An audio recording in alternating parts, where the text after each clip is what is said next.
హల్లెలూయా, హల్లెలూయా. స్తోత్రములు తండ్రి, స్తోత్రాలు రాజా. వందనాలు తండ్రి. మహాగణుడా, మహోన్నతుడా, సర్వోన్నతుడా, సర్వశక్తిమంతుడా, బలవంతుడా, నీకు వందనాలు, స్తోత్రములు, స్తోత్రాలు తండ్రి. అయా గర్భఫలము నీవిచ్చు బహుమానమై ఉన్నదని ప్రభువ, అయా కుటుంబము ఎరిగి మరి సంవత్సరమంతయు వారి జీవితములో చేసిన మేలులను బట్టి మరి ఒక ప్రత్యేకమైన కృతజ్ఞత కూడికి ఇక్కడ ఏర్పాటు చేసి ఉండగా నాయన, అయా నీ సన్నిధిని, నీ ప్రసన్నతను మేము కోరుచున్నాము తండ్రి. అయా నిత్యముగా మరి ప్రభ రావాల్సిన బిడ్డలను కూడా మీరు త్వరపెట్టి మీరు నడిపించండి. ఈ యొక్క కూడిక ద్వారా ప్రభువ ఎటువంటి నాయన డిస్టర్బెన్స్ అవ్వకున్నట్లుగా నాయన, అయా మరిది క్రమముగా మర్యాదగా నీకిష్టకరముగా ప్రభ ఈ కూడిక జరుగునట్లుగా అయా మొదటగా నిన్ను ఆహ్వానిస్తున్నాము తండ్రి. ఓ ఈ కూడిక ద్వారా, ఈ యొక్క మెసేజ్ ద్వారా అయా నీ ప్రజలు పురికొల్పబడుదురుగాక నాయన.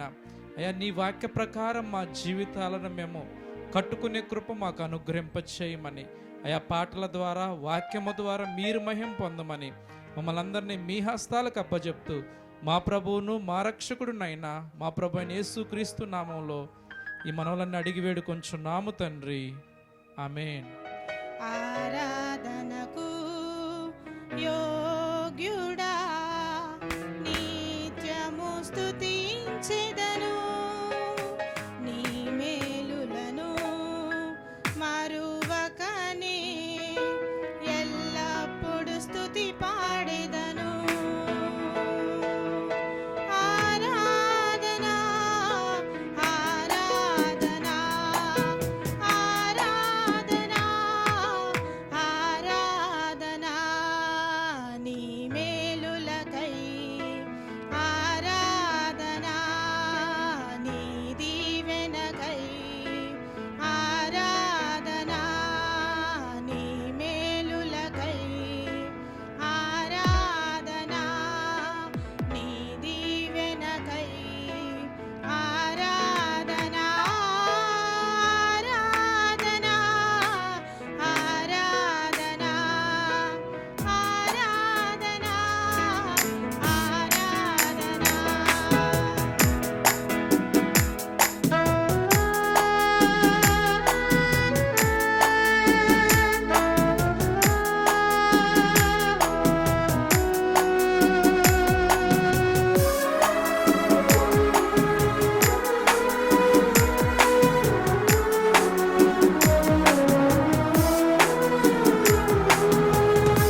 మహాగణుడా, ప్రేమ కలిగి ఉన్న తండ్రి, నీ కొందనాలు తండ్రి.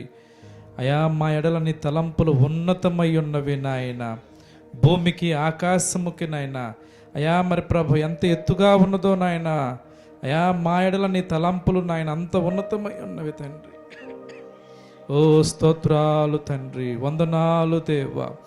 అయా, నీ ఆశ్చర్య కార్యములను బట్టి నీ కొందనాలు, ఈ కుటుంబం పట్ల నీవు చూపుచున్న కృపను బట్టి నీ కొందనాలు తండ్రి. అయా, మేము రోగిగా ఉన్నప్పుడు తండ్రి, పరమ వైద్యుడిగా వచ్చి లేవనెత్తిన కార్యాలను బట్టి నీ కొందనాలు. ఓ మా గొప్ప యెహోవా రాఫా, నీ కొందనాలు తండ్రి. మమ్మల్ని స్వస్థపరిచిన వాడా, నీ కొందనాలు తండ్రి. అయా, నీ యొక్క ప్రభా సమయంలో తండ్రి, అయా నీ వాక్కుతో మమ్మల్ని ఆదుకోమని ప్రార్థిస్తున్నాము. నీ వాక్యం మమ్మల్ని బలపరుస్తుంది నాయన. నీ వాక్యము నాయన కృంగినప్పుడు తండ్రి, అయా వేదనలో ఉన్నప్పుడు నాయన, ఈ భూమి మీద ఏ మనిషి ప్రభ బలపరచనంతగా నాయన, అయా నీ మాటలు మమ్మల్ని బలపరుస్తువి తండ్రి. ఓ ఇప్పుడు నీ వాక్యములోకి మేము వెళ్ళుచున్నాము. ఓ ప్రభా, ఈ రాత్రి ప్రత్యేకంగా మీరు దర్శించండి నాయన. ఈ స్థలమును పరిశుద్ధపరచండి తండ్రి. అయా, నీ అగ్నిస్తంభం ఇక్కడ ఉండునుగాక నాయన, నీ మేఘస్తంభం ఇక్కడ ఉండునుగాక నాయన. అయా, పక్షిరాజు పిల్లలుగా మేము ఇక్కడికి వచ్చి ఉన్నాము దేవా. మా తల్లి పక్షిరాజుగా మీరు ఇక్కడ ఉండి నాయన మమ్మల్ని తృప్తిపరచండి. ఓ నీ సన్నిధి కొరకు మేము ప్రార్థిస్తున్నాము. అయా, దర్శించండి తండ్రి. ఓ వందనాలు, స్తోత్రాలు, స్తోత్రాలు తండ్రి. ఆశ్చర్యకరుడా, నీకు వందనాలు, స్తోత్రాలు ప్రభువా. Only believe, only believe, all things are possible. Only believe, Lord, I believe,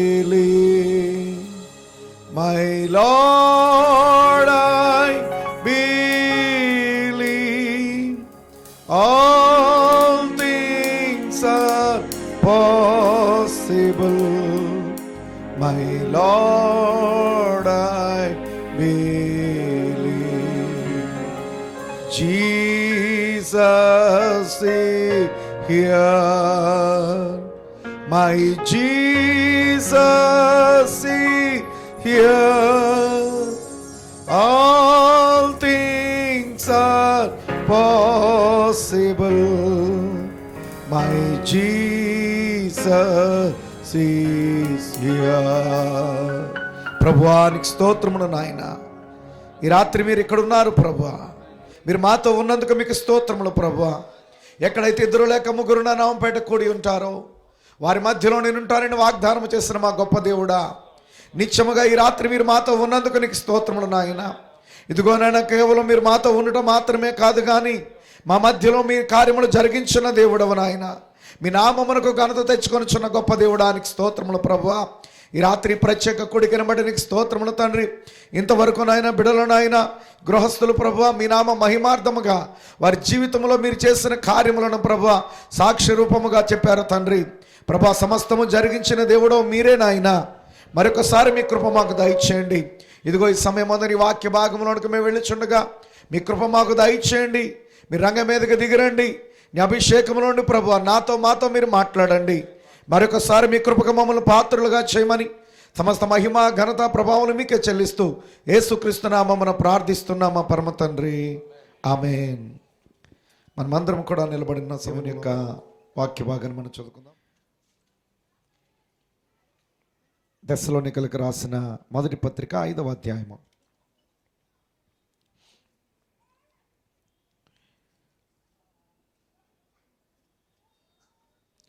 తెస్సలోనికలకు రాసిన మొదటి పత్రిక 5వ అధ్యాయము 9వ వచనం చదువుకుందాం. తర్వాత 15వ వచనం నుండి చదువుకుందాం. ఎందుకనగా మన ప్రభు అయిన యేసుక్రీస్తు ద్వారా రక్షణ పొందుటకే దేవుడు మనల్ని నియమించను కానీ ఉగ్రత పాలొగుటకు నియమింపలేదు. 15వ వచనం నుండి, ఎవడును కీడునకు ప్రతి కీడు ఎవరికైనాను చేయకుండా చూచుకొనుడి. మీరు ఒకని ఎడల ఒకడును మనుషులందరి ఎడలను ఎల్లప్పుడూ మేలైన దానిని అనుసరించి నడుచుకొనుడి. ఎల్లప్పుడూ సంతోషముగా ఉండుడి. ఎడతెగక ప్రార్థన చేయుడి. ప్రతి విషయమునందును కృతజ్ఞతాస్తుతులు చెల్లించుడి.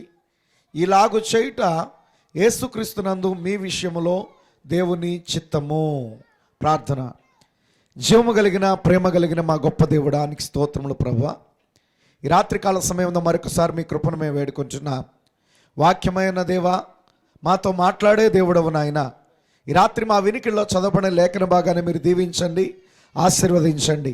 మీరే మా కొరకు నీ వాక్యాన్ని తెరిచి విరిచి మా అందరితో మీరు మాట్లాడండి. ఇదిగో నీ వాక్కు బయలువెళుచున్నప్పుడు వినగలిగే చెవి, గ్రహించే హృదయము, లోబడే మనసు మాకు దయచేయండి.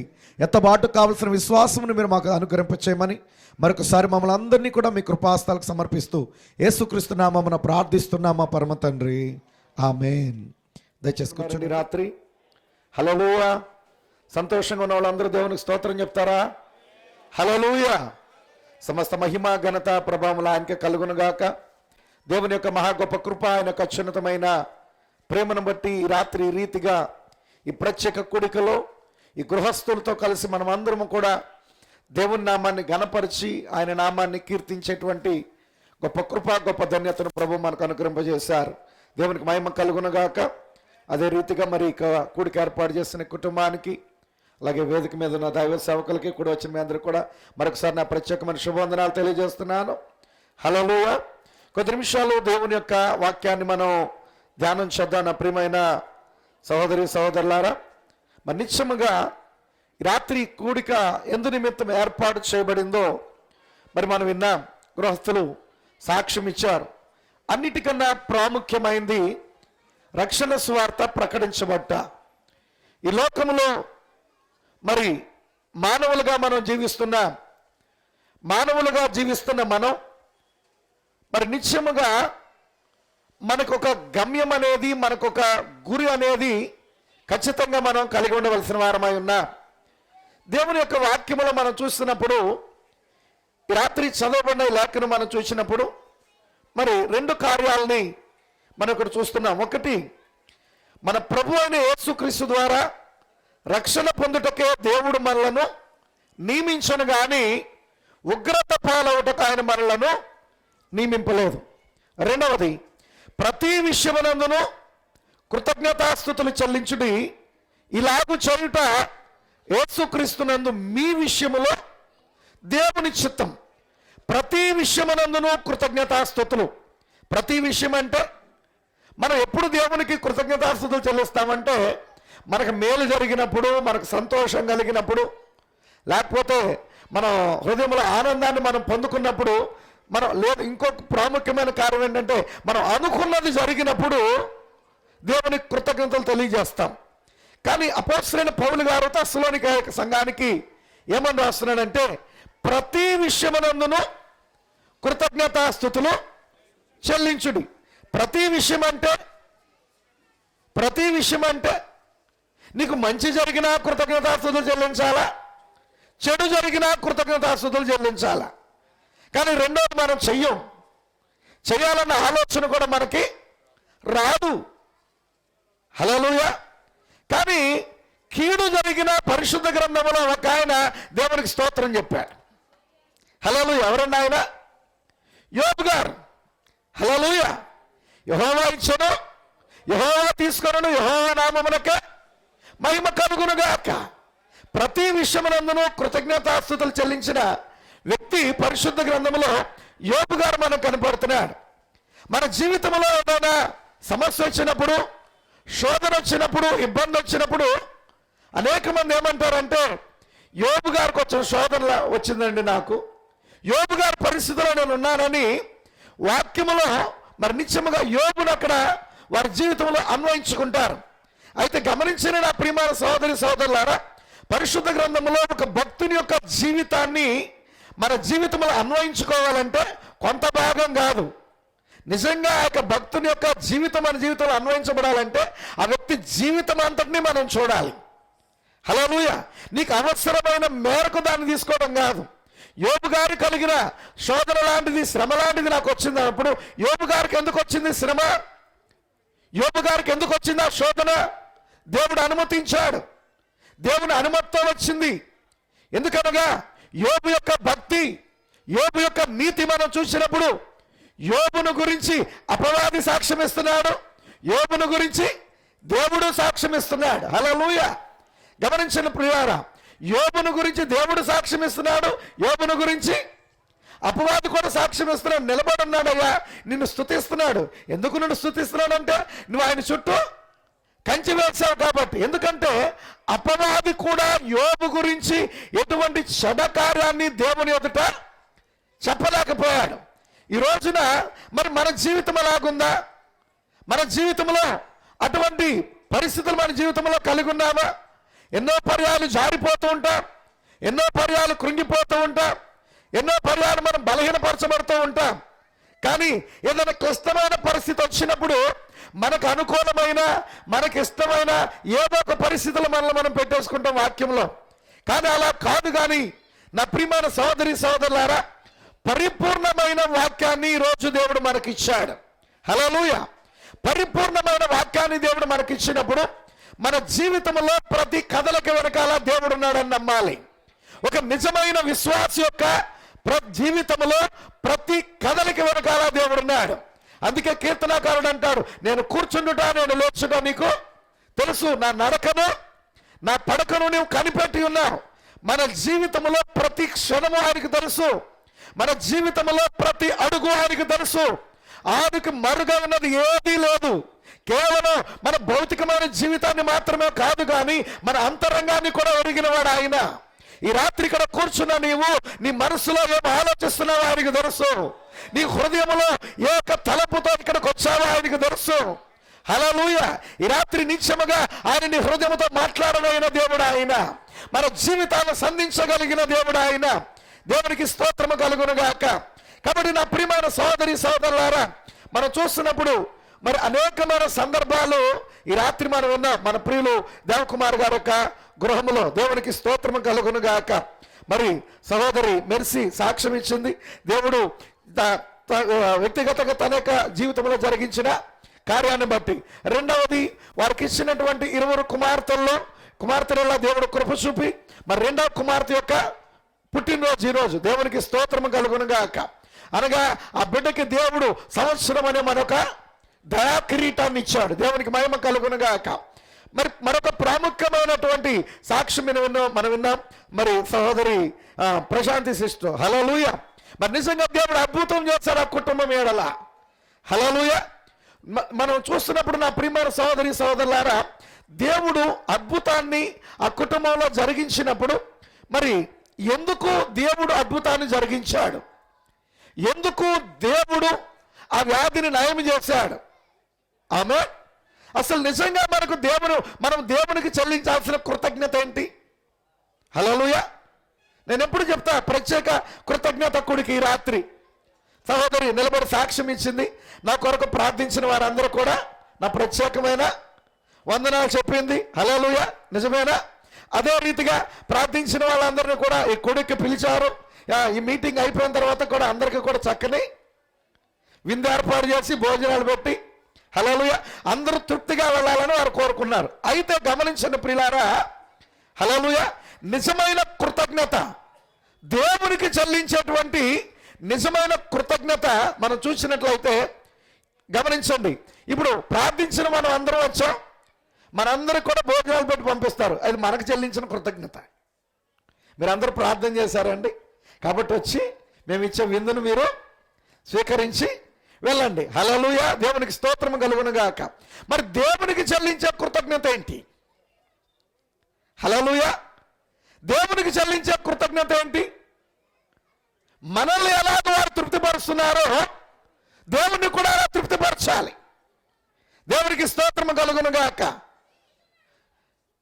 సుకార్ అనే ఊరికి ప్రభు వారు వచ్చినప్పుడు మధ్యాహ్నం వేళ ఒక స్త్రీ వచ్చింది బావి దగ్గరికి, మనందరూ కూడా తెలుసు. ఆమెను అడుగుతున్నాడు, దాహానికి నాకు నీళ్ళమ్మని అడిగాడా? హల్లెలూయా. ఆయన దప్పికొనిన వారి వలె నాకు దాహానికి నీళ్ళమ్మని అడిగాడు. అక్కడ జరిగిన కాన్వర్జేషన్ మనందరూ కూడా తెలుసు. తర్వాత ఆమె వెళ్ళి నీళ్లు తీసుకొచ్చి ఆయనకి ఇచ్చి ఆయన త్రాగి తృప్తి చెందల. అక్కడ వారి మధ్య జరిగిన సంభాషణను బట్టి, ఆయన అక్కడ తనను తాను బయలుపరుచుకున్న విధానాన్ని బట్టి, తన వాక్యాన్ని అక్కడ ప్రత్యక్షపరుచుకున్న విధానాన్ని బట్టి, ఎప్పుడైతే ఆమె ఆయనను మెస్సయాగా గుర్తెరిగిందో, కొండను విడిచిపెట్టి సాక్షిగా ఊరిలోనికి పరిగెత్తిందో, హల్లెలూయా, అక్కడ ఆయన దప్పిక తీరిపోయింది. Praise the Lord. దేవునికి మహిమ కలుగును గాక. ఆయన భౌతికంగా నీళ్ళు అడిగినట్టుగా అడిగాడు. ఆయన దాహము కలిగిన వారి వల్ల అడిగాడు ఆయన. దేవునికి స్తోత్రము కలుగును గాక. కానీ ఆ స్త్రీ ఆ రోజు ఆయన్ని తృప్తిపరిచింది. నిజమేనండి? హల్లెలూయా. ఈ రోజున మరి కుటుంబంలో దేవుడు చేసిన కార్యాన్ని బట్టి, ఈ కుటుంబం అనే కాదు మన జీవితంలో దేవుడు చేసిన కార్యాన్ని బట్టి నిజముగా దేవునికి కృతజ్ఞతలు చెల్లించడం అంటే, హల్లెలూయా, మన జీవితాన్ని దేవుని కొరకు సమర్పించుకోవటం పరిపూర్ణంగా. దేవునికి స్తోత్రము కలుగును గాక. మరణమును తప్పించుట యెహోవా వశం. ఎందుకు తప్పించాడు ఆయన? మరలా ఈ లోకములో నీ ఇష్టానుసారంగా జీవించడానికి కాదు, మరలా ఈ లోకములో వ్యక్తిగతంగా నీకు ఇష్టమైన రీతిగా నువ్వు జీవించడానికి కాదు. నీ జీవితంలో దేవుడు ఆయుష్ను పొడిగించాడంటే, మరణాన్ని తప్పించాడంటే, ఒక నూతన జన్మనిచ్చాడు దేవుడు నీకు అక్కడ. నీ జీవిత కాలాన్ని పొడిగించాడు దేవుడు అక్కడ. ఎందుకు పొడిగించాడు దేవుడు? నీ పాత జీవితాన్ని జీవించడానికి కాదు, నీ ఇదివరకు జీవితాన్ని జీవించడానికి కాదు, ఇంకా ఎక్కువగా దేవునికి ఇష్టలుగా, ఇంకా ఎక్కువగా దేవునికి ప్రీతికరంగా, ఆయన నామ మహిమార్థముగా, ఆయనకి సాక్షులుగా జీవించడానికి దేవుడు ఆయుష్య మనకి ఇస్తున్నాడు. దేవునికి మహిమ కలుగును గాక. పాత నిబంధన కాలంలో మనం చూసినప్పుడు హిజ్కియాకు మరణకరమైన రోగం వచ్చింది. హల్లెలూయా. హిజ్కియాకు మరణకరమైన రోగం వచ్చింది అనగా ఆ రోజు కూడా ఈ క్యాన్సర్ లాంటి వ్యాధి ఏదో హిజ్కియాకు వచ్చింది. ఓ ప్రవక్త వచ్చాడు, ఓ నువ్వు మరణం అవుతున్నావు, బ్రతుకవు కనుక నీవు నీళ్లు చక్కబెట్టుకోమన్నప్పుడు అతను గోడ వైపు తిరిగి దేవుని కృపను వేడుకున్నాడు. దేవుడు ఆయనకి 15 సంవత్సరాలు ఆయుష్ పొడిగించాడు. పొడిగించిన ఆయుష్లో హిజ్కియా దేవునికి ఇష్టడుగా జీవించాడా? పొడిగించబడిన కాలంలో దేవుని చిత్తము చొప్పున చేశాడా?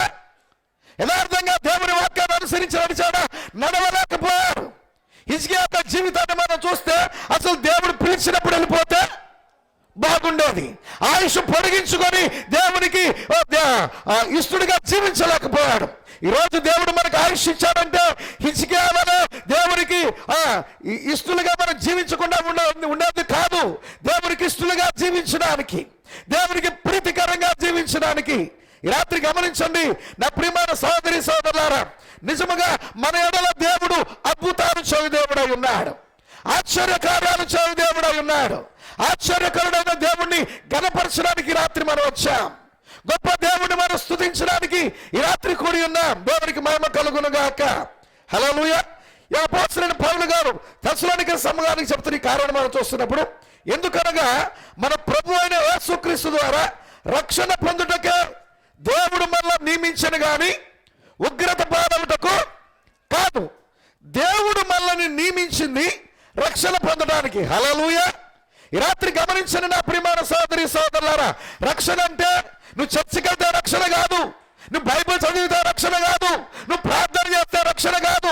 దేవుడు ఒక రక్షణ మార్గాన్ని నియమించాడు. రక్షణ పొందడానికి దేవుడికి ఒక విధానం ఉన్నది.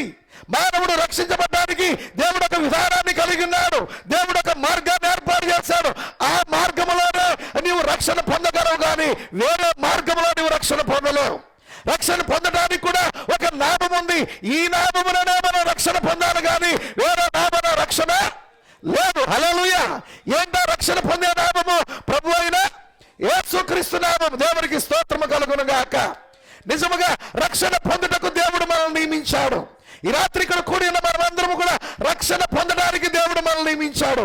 ఉగ్రత పాలవడానికి ఆయన మనల్ని నియమించలేవు. కాబట్టి నిత్యముగా దేవునికి నిజమైన కృతజ్ఞత ఒక వ్యక్తి చెల్లించాలంటే అది రక్షణ ద్వారా మాత్రమే. ఒక వ్యక్తి రక్షించబడకుండా ఎన్ని చేసినా అది దేవునికి నువ్వు కృతజ్ఞత చెల్లించడం కాదు. నువ్వు రక్షించబడకుండా గొప్ప కోడికలు ఏర్పాటు చేసినా అది దేవునికి చెల్లించే కృతజ్ఞత కాదు. నువ్వు రక్షించబడకుండా సంవత్సరం అంతా ఒక్క ఆప్షన్ లేకుండా చర్చికి వెళ్ళినా హల్లెలూయా అది దేవునికి నువ్వు చెల్లించే కృతజ్ఞత కాదు. నువ్వు రక్షించబడకుండా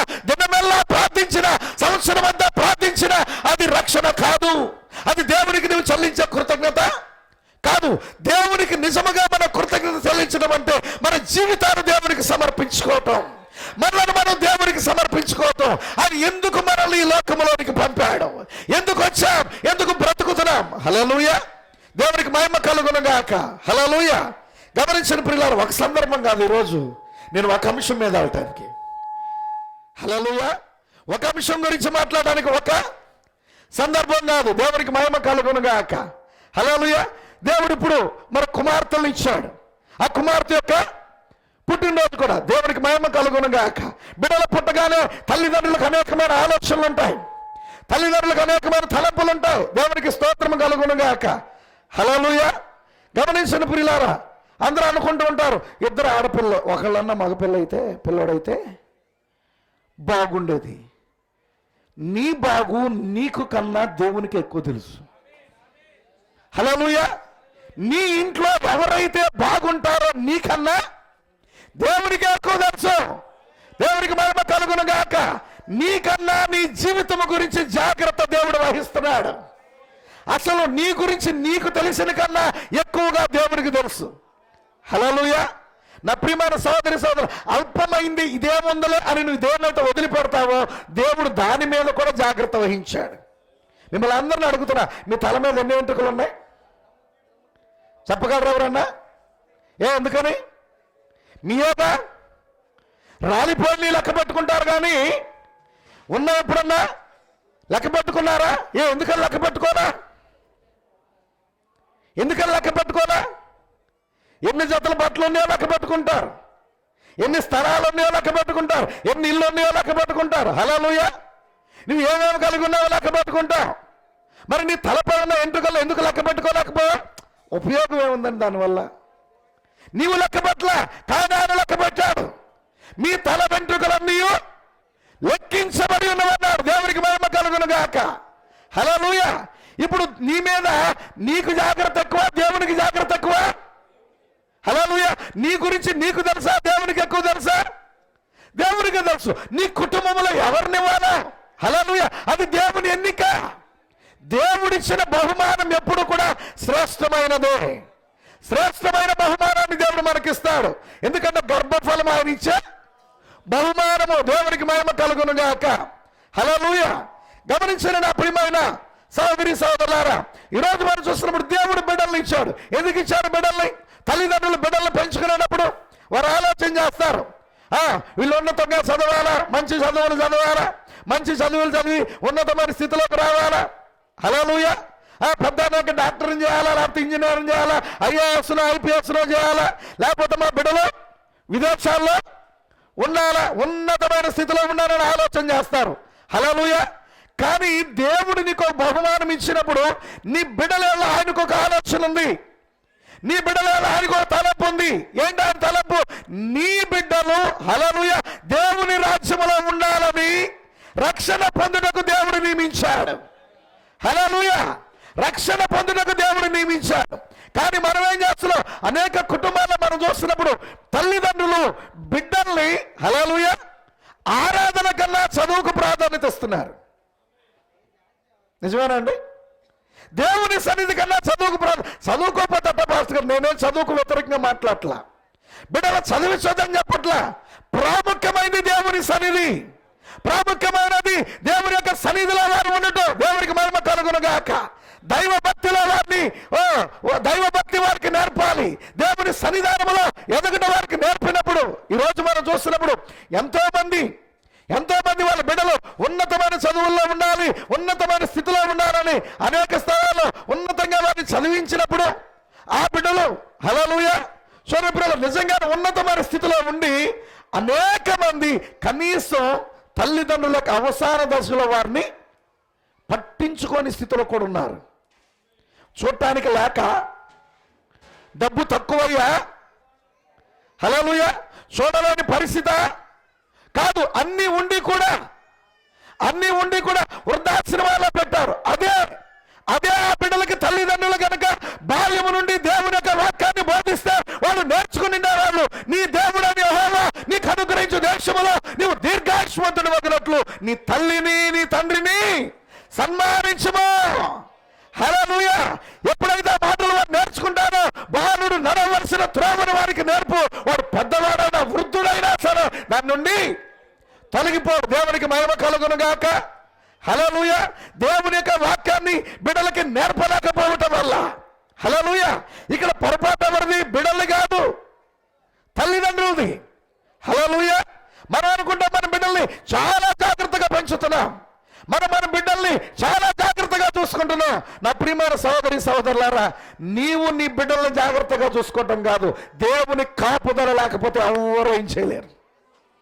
హల్లెలూయా. నిన్నైనా నీ బిడ్డలైనా కాపాడాలంటే దేవుడికి స్తోత్రము కలుగును గాక. హల్లెలూయా. బిడ్డల విషయానికి వచ్చినప్పుడు తల్లిదండ్రులు అనుకుంటారు రాత్రి ఆ బిడ్డలు పడుకున్నాక మాట్లాడుకుంటూ వీళ్ళు అనుకుంటారు పిల్లలు పడుకున్నారు అనుకుంటారు. హల్లెలూయా. వీళ్ళు పడుకున్నట్టే ఉంటారు కానీ తల్లిదండ్రులు మాట్లాడుకునే మాటలన్నీ వింటూనే ఉంటారు. ఆ రీతిగా ఒక పట్టణంలో ఆ యొక్క పిల్లలు ఆ తల్లిదండ్రుల యొక్క మాటలు విన్నారు. వాళ్ళు దేవుని యొక్క దాసులు ఒక ప్రవక్త గురించి ఎటువంటి మాటలు మాట్లాడుకున్నారు విన్నారు. విన్న తర్వాత ఒక రోజున ఆ ప్రవక్త అయిన ఎలీషా ఆ మార్గం గుండా వెళ్తున్నప్పుడు ఆ పిల్లలందరూ ఎగతాళి చేశారు. బోడివాడా, ఎక్కిపోమ్మని. ఎవరైనా ఆ కాలానికి పంపబడిన ప్రవక్త అయిన ఎలీషాను వారు బోడివాడా, ఎక్కిపోమ్మని. ఎక్కడికి ఎక్కిపోమ్మని? నీవు నీ యొక్క గురువైనటువంటి ఏలియా ఏరాదు ఎక్కిపోయాడు, పరలోకమునికి ఎక్కిపోయాడు అని చెప్తున్నావా? అలాగే నువ్వు ఎందుకు ఎక్కిపోవాలా? నీవు కూడా ఎక్కిపోమని ఎగతాళి చేస్తే ఒక్కసారి వెనక్కి తిరిగి ఆ ఎలీషా ప్రవక్త శపించగానే 2 ఆడవలుగు బండ్లు వచ్చి 42 మంది పిల్లల్ని చంపేసినాయి. ఈ కాలపు ప్రవక్త అన్నాడు దానికి బాధ్యులు ఎవరో తెలుసా? పిల్లలు కాదు, తల్లిదండ్రులు. సరైన పెంపకముల వారి బిడ్డలు పెంచలేదు, సరైన దైవభక్తి వారికి నేర్పలేదు. ఆ కాలపు ప్రవక్త ఎడల దైవ జనుల గౌరవాన్ని వారు నేర్పకపోయిన దాన్ని బట్టి ఆ బిడ్డలు నాశనం అవడానికి వాళ్ళే కారకులయ్యారు. అయితే గమనించండి నా ప్రియమైన సహోదరి సహోదరులారా, ఈ రోజున రక్షణ పొందుటకు దేవుడు మనల్ని నియమించాడు. అసలు రక్షణ ఎందుకొరకు రక్షణ? హల్లెలూయా. రక్షణ ఎందుకొరకు? నేను రక్షించబడ్డానండి, నిజమే రక్షించబడ్డాం. దేని కొరకు రక్షణ? క్రైస్తవులైన మనందరికీ కూడా ఒకటే నిరీక్షణ, ప్రభు యొక్క రాకడలో ఎత్తబడాలి. ఈ లోకం మనకు శాశ్వతం కాదు. హల్లెలూయా. శాశ్వతమైన రాజ్యం ఒకటి ఉంది. ఆ పరలోక రాజ్యానికి మనం అందరం కూడా హక్కుదారులుగా ఉండాలి. ఆ రాజ్యంలోనికి మనం వెళ్ళబోతున్నాం. ఈ రాత్రి నా ప్రియమైన సహోదరి సహోదరులారా, ఆ రాజ్యంలోనికి నువ్వు వెళ్ళాలంటే, ఆ ఎత్తబాటులో నీవు ఉండాలంటే నీకు కావలసినటువంటి కార్యం ఏంటంటే రక్షణ.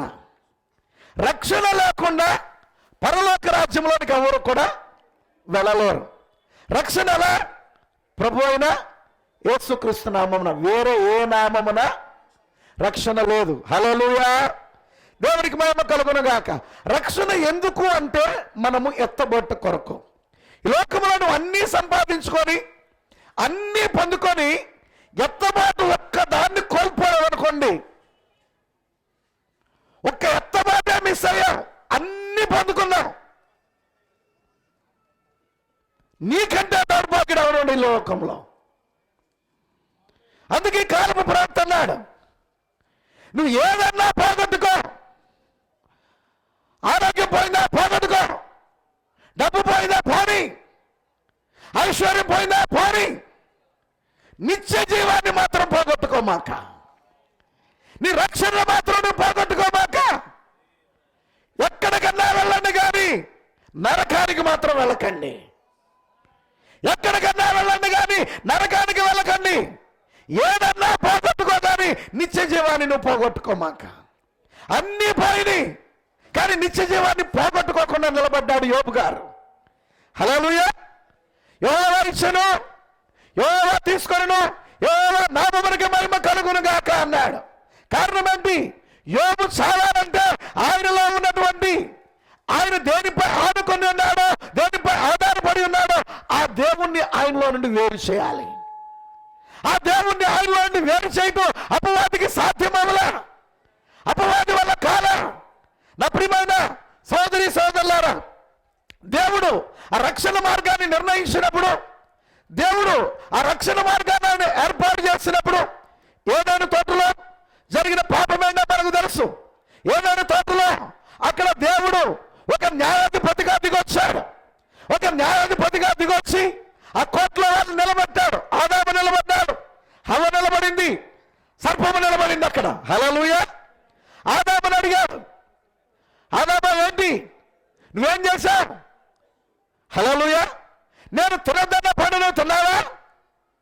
చూడండి, మానవ స్వభావము, మానవ నైజం ఎలా ఉంటుందంటే, తన తప్పును ఒప్పుకోవడానికి మనిషి ఎప్పుడు అంగీకరించడం, ఎప్పుడూ కూడా తన తప్పుని పక్కనోళ్ళ మీద నెట్టేయడానికి, రుద్దటానికి ప్రయత్నం చేస్తాడు. అది ఎక్కడి నుండి వచ్చింది కాదు, ఏదేలోనే స్టార్ట్ అయింది. హల్లెలూయా. దేవుని యొక్క వాక్యం ఏం చెప్తుంది? పౌలు గారు ఏమంటున్నాడు? ఆదాము మోసపరచబడలా, హవ్వ మోసపోయింది. ఆదాము మోసపోయాడా? మోసపోయాడా అంటే తెలుసుండే చేశాడా? మోసపోవటం అంటే తెలియక చేయటం. మోసపోలేదంటే తెలుసుండే ఏం జరిగిద్దో ఎరుగుండే చేశాడు. ఎరుగుండే చేసినప్పుడు అయ్యా నిజమే, నేను చేసింది కరెక్టే, అదే నేను చేసింది నిజమే. ఎందుకంటే ఇప్పుడు నువ్వు ఆమెను ఏదన్నా నల్లగొట్టేస్తే నేను లేకుండా బతికితే ఎలా బతికిద్ది? అందుకని నేను కూడా ఆమెతో ఏకీభవించాను అని చెప్తే బాగుండేది. కానీ ఏమన్నాడు తెలుసా? అసలు నేను చేశామని కాదు, అసలు నేను చేయడానికి కారణం ఎవరు? నువ్వు ఇచ్చిన స్త్రీయే. ఎవరి మీద నెట్టాడు ఇప్పుడు నేరం? స్త్రీ మీద కాదు. అసలు నువ్వు వీకపోతే నేను చేసేవాడిని కాదు కదా. వింటున్నారా? ఏంటోనండి, దేవుడు ఇట్లాంటి పరిస్థితి పెట్టాడు నాకు. ఈరోజు మనుషులంట్లా హల్లెలూయా ప్రతిదానికి దేవుణ్ణి నిందించడం, ప్రతిదానికి ఆ దేవుడిని ఏంటో దేవుడు నాకు ఏం చేశాడు అంటాడు ఒకడు. అసలు నువ్వేం చేశావు? హల్లెలూయా. కరోనా వచ్చి ఆక్సిజన్ అందకపోతే వేల సిలిండర్లు పెట్టుకున్నాడు. ఇప్పుడు ఉచితంగా పిలుస్తున్నావు, ఎవరిచ్చారు అది? హల్లెలూయా. నువ్వు అన్ని దేవుడు ఈ రోజు నీకు ఉచితంగా ఇచ్చిన అన్ని నువ్వు కొనుక్కోవాలంటే రోజుకి ₹1,00,000 ఖర్చు పెట్టిన నువ్వు బ్రతకలేవు. హల్లెలూయా. నీ జీవితంలో రోజుకు ₹1,00,000 ఖర్చు పెట్టినా ఇటువంటి జీవితం నువ్వు జీవించలేవు. ప్రతిదీ నువ్వు ఉచితంగా పొందుతున్నావు. అది ఎరగక దేవుడు ఉచితంగా ఇచ్చిన దాన్ని నువ్వు తలంచక దేవుడు నాకు ఏం చేస్తాడు? ఏదైనా కీడాక దేవుడి మీద నెట్టేయటం. అది ఇక్కడ కాదు, అక్కడే స్టార్ట్ అయింది. నీవు నాకు ఇచ్చిన స్త్రీ అన్నాడు. సరే, ఆయన స్త్రీ దగ్గర నువ్వేం చేసావు అన్నాడు. అయ్యా నేను ఎందుకు చేస్తాను? హలో, అపరాధులను ఆడు మోసం చేయబడి చేశావు కానీ లేకపోతే నేను ఎందుకు చేస్తా అన్నాడు. హల్లెలూయా. వాడిని అడగలేదు. ప్రజలు అపవాదులు అడగల, నువ్వెందుకు చేశావని అడగల. ఎందుకు? వాడిని అడగాల్సిన అవసరం దేవునికి లేదు. హల్లెలూయా. ఎందుకంటే ఇక్కడ ఉన్నది ఆదామములు, ఆయన బిడ్డలు అడుగుతున్నాడు ఆయన. వాడు అపవాది. హల్లెలూయా. వాడు అడుగుతాడు, నిజం చెప్తాడా? వాడు అబద్ధకుడును, అబద్ధమునకే జనకుడు, వాడు అబద్ధానికే తండ్రి. హల్లెలూయా. కాబట్టి వాడిని అడగల. కాబట్టి దేవుడు అన్నాడు, నీకును స్త్రీకిని, నీ సంతానమునకును ఆమె సంతానమునకును వైరము కలగజేస్తా. అది నిన్ను తల మీద కొట్టును, నువ్వు దాన్ని మడి మీద కొడతావు. అక్కడే దేవుడు స్త్రీ సంతానాన్ని వాగ్దానం చేస్తాడు. హల్లెలూయా. ఆదికాండం 3:15 దేవుడు స్త్రీ సంతానాన్ని వాగ్దానం చేసినప్పుడు తర్వాత జరిగే కార్యాలన్నీ కూడా, తర్వాత వచ్చిన భక్తులు కానీ, తర్వాత వచ్చిన ప్రవక్తలు కానీ ప్రతి ఒక్కరూ కూడా ఆ స్త్రీ సంతానముగా రాబోతున్న క్రీస్తుని గురించి ప్రవచించారు. ఆయన జీవితాన్ని వారి జీవితంలో వారు ప్రతిబింబించారు. ఆయన జీవితంలో ఉన్న ఒక భాగాన్ని వారు నెరవేర్చి చూపారు. దేవునికి మహిమ కలుగును గాక. హల్లెలూయా. ఆ కాలంలో ఉన్న ప్రవక్తలు తమ యందున్న క్రీస్తు ఆత్మను వారు ప్రవచించారు, తమ యందున్న క్రీస్తు ఆత్మను వారు జీవించారు. వారందరూ కూడా ప్రభు యొక్క రాకడ కొరకు ఎదురు చూశారు. హల్లెలూయా. దేవునికి స్తోత్రము కలుగును గాక.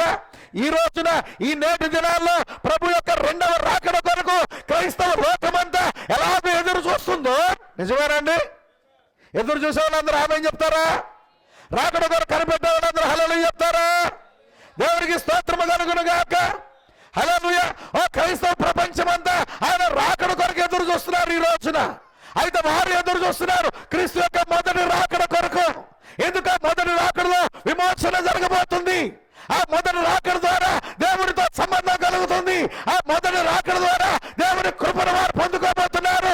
ఆ మొదటి రాకడ ద్వారా హల్లెలూయా వారు రక్షించబడి విమోచన పొందుకొని తిరిగి మరలా ఆ ఏదేనులోకి వెళ్ళే అనుభవాన్ని వారి జీవితంలో పొందబోతున్నారు. హల్లెలూయా. అయితే ఆ రాకడకు ముందు జరిగే కార్యాన్ని యెషయా గారు ప్రవచించాడు. ఆ రాకడకు ముందు జరిగే కార్యాన్ని మలాకీ గారు ప్రవచించాడు. హల్లెలూయా. యెషయా అన్నాడు, ఇదిగో అరణ్యములో కేక వేసే ఒక శబ్దం ఉందన్నాడు. మలాకీ అన్నాడు, హల్లెలూయా దేవునికి మహిమ కలుగును గాక, నేను ప్రవక్తకు ఏలీయాను మీదకు కుమారుని కరును, ఆయనకు ఇమ్మానుయేలు పేరు పెట్టెదరు. యెషయా 9:6 మనం చూస్తే ఏలనగా మనకు శిశువు పుట్టిన. ఈ మధ్య అందరూ కూడా చదివి మళ్ళీ రానోళ్ళు కూడా కంఠోపాఠం చేసి నేర్చుకున్నారు ఈ మధ్య ఒక 15 రోజుల క్రితం. అంతేనండి. హల్లెలూయా. మన 25కి చదవని వాళ్ళు కూడా మళ్ళీ చదివారు, రానోళ్ళు కూడా మళ్ళీ దాన్ని నేర్చుకున్నారు. హల్లెలూయా. ఇప్పుడు ఆయన స్త్రీ సంతానముగా కన్యక గర్భములో జన్మించబోతున్నాడు. ప్రజలందరూ కూడా ఎదురు చూస్తున్నారు. యెషయా ప్రవక్తను నమ్మారు, ప్రవచనాలను నమ్మారు, లేఖనాలు నమ్మారు, లేఖనాల పరిశోధన చేసేవారు చూస్తూ ఉన్నారు. ఈలోపు ఒక ఆయన వచ్చాడు. దేవునికి స్తోత్రము కలుగును గాక. హల్లెలూయా. ఈలోపు మనం చూస్తున్నప్పుడు నా ప్రియమైన సోదరి సోదరులారా, ఆ ప్రాంతంలో ఉన్నటువంటి ఒక స్త్రీ ఒక కన్యక గర్భము ధరించింది. ఎప్పుడైతే కన్యక గర్భం ధరించిందో హల్లెలూయా ఇరుగు పొరుగు అన్నారు. ఏమైంది? గాబ్రియేల్ నా దగ్గరికి వచ్చాడు, ఆయన నాతో మాట్లాడాడు. ఇదిగో యెషయా ప్రవక్త ద్వారా లేక ఆయా ప్రవక్తల ద్వారా చెప్పబడిన లేఖనాలు నీ జీవితంలో దేవుడు నెరవేర్చబోతున్నాడు. కాబట్టి నీ యొక్క గర్భంలో నుండి మెస్సియా జన్మించబోతున్నాడు అని చెప్తే ఎంతమంది నమ్ముంటారండి? హల్లెలూయా. ఆ కాలానికి దేవుడు తన వాక్యాన్ని బయలుపరచగోరినప్పుడు దేవుడు నిర్ణయించిన సమయంలో ఆయన లేఖనాన్ని నెరవేర్చే సమయం వచ్చినప్పుడు ఎవరి జీవితంలో ఆ కార్యాన్ని దేవుడు నెరవేరుస్తున్నాడో ఆ వ్యక్తి నిందించబడుతుంది, ఆ వ్యక్తి అవమానించబడుతుంది. ఎందుకు చెప్తున్నానంటే నా ప్రియమైన సోదరి సోదరులారా, నిజవాక్యాన్ని ఎప్పుడైతే ఒక వ్యక్తి చేర్చుకుంటాడో, సత్యవాక్యాన్ని ఎప్పుడైతే ఒక వ్యక్తి చేర్చుకుంటారో హల్లెలూయా వాక్యము కొరకు నిలబడతారో వారి జీవితంలో ప్రారంభంలో వారు పొందేటువంటి మేలు కన్నా అవమానాలే ఎక్కువ, నిందలే ఎక్కువ. దేవుని వాక్యమే సెలవిస్తా ఉంది, క్రీస్తు యేసునందు సద్భక్తితో బ్రతకనుద్దేశించు వారందరూ హింస పొందుదురు, హింస పొందుదురు. ఇక్కడ మనం చూస్తున్నప్పుడు మరియను ఎంతమంది హేళన చేస్తుంటారు. నువ్వు తప్పిదం చేశావు, నువ్వు చేసిన తప్పును కప్పిపుచ్చుకోవడానికి వాక్యాన్ని అర్థం పెట్టుకుంటున్నావని ఎంతో మంది నిందించుంటారు, అవమానపరుచుంటారు. హల్లెలూయా. అయితే గాబ్రియేల్ ఆమెతో మాట్లాడినప్పుడు ఒక లేఖనాన్ని మరికి గాబ్రియేల్ చెప్పాడు. హల్లెలూయా. ఇదిగో నీ బంధువురాలని ఎలిజబెత్ ఆమె గర్భము ధరించింది, ఇప్పుడు ఆమెకు 6వ మాసం. హల్లెలూయా. మరి ఏం చేసింది? ఎలిజబెత్ను కలుసుకోవడానికి వెళ్ళింది. ఎలిజబెత్ను కలుసుకోవడానికి వెళ్ళినప్పుడు నా ప్రియమైన సహోదరి సహోదరులారా, మరి యొక్క వందన వచ్చిన వినగానే ఎలిజబెత్ గర్భంలో ఉన్న శిశువు గంతులు వేయడం ప్రారంభించాడు. హల్లెలూయా. అప్పటి వరకు ఎలిజబెత్ గర్భంలో శిశువు ఉన్నాడు కానీ ఎదుగుతున్నాడు కానీ కదలిక లేదు. ఆమె గర్భాన్ని మోస్తుంది కానీ గర్భం యొక్క కదలిక లేదు. హల్లెలూయా. ఎప్పుడైతే మరి యొక్క వందన వచ్చిన విందో శిశువు గంతులు వేయడం ప్రారంభించాడు. ఆమె గర్భంలో ఉన్న శిశువు కదలటం ప్రారంభించాడు. కారణం ఏంటో తెలుసా ప్రియులారా?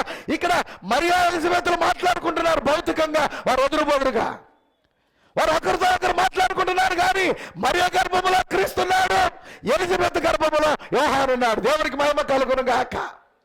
వారు ఇరువురు కూడా ఈ స్వరములో నుండి ఆ స్వరాన్ని ఆమె చెవుల్లో నుండి యోహాను క్రీస్తు యొక్క స్వరాన్ని విన్నాడు. వెంటనే ఆయన గంతులు వేయడం ప్రారంభించాడు. యోహాను గర్భములోనే క్రీస్తు యొక్క అనుభూతిని, యోహాను యొక్క గర్భములోనే ఆయన సన్నిధి, ఆయన ప్రసన్నతను అనుభవించాడు. అందుకనే 30 ఏళ్ళ తర్వాత యోహాను ఆ యొక్క యోర్దానులో బాప్తిసం ఇస్తున్నప్పుడు ప్రభువు రాగానే ఒక కదలిక వచ్చింది ఆయనకి. హల్లెలూయా. ఈ కదలిక ఎక్కడ? గర్భములో ఉండగానే ఈ యొక్క కదలిక నేను అనుభవించాను. ఈ అనుభూతి నేను గర్భంలో ఉండగానే పొందుకున్నాను. ఆయనకి ఇవ్వబడిన వాక్యం ఏంటో తెలుసా? ఎవరి మీద దేవుని ఆత్మ పావురములో పరిశుద్ధాత్మ దిగటం చూస్తావో ఆయనే మెస్సయ్య. దేవునికి స్తోత్రం కలుగునుగాక. ఆ ప్రభు రాగానే ఆయన రాగానే వెంటనే యోహాను అంటున్నాడు, ఇదిగో లోక పాపమును మోసుకొని పోవు దేవుని గొర్రెపిల్ల. లోక పాపమును మోసుకొని పోవు దేవుని గొర్రెపిల్ల అని చెప్పి ఆయనకి బాప్తిసం ఇచ్చాడు. యోహాను గారు ఇచ్చే బాప్తిసం మారు మనసు విషయమైన బాప్తిసం. యేసుక్రీస్తు ప్రభు వారిలో ఏ పాపం ఉందని యేసుక్రీస్తు ప్రభు వారు బాప్తిసం పొందాడు. హల్లెలూయా. ఇక్కడ మీరు గమనించినట్లయితే యోహాను ప్రధాన యాజకుడు అని జకర్యా కుమారుడు. హల్లెలూయా. ఆరోను వంశంలో యాజకత్వంలో వచ్చినవాడు, యాజకుల యొక్క క్రమములో ఉన్నవాడు. ఆ కాలంలో యాజకుని కుమారుడు యాజకుడే.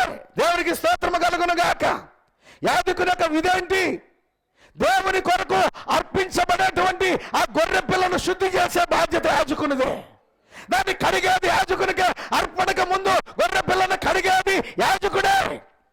ఇప్పుడు యోహాను ఇదిగో లోక పాపమును మోసుకొని పోవు దేవుని గొర్రె పిల్ల అని చెప్పి ఆ గొర్రె పిల్లను కడిగాడు. దేవునికి మహిమ కలుగును గాక.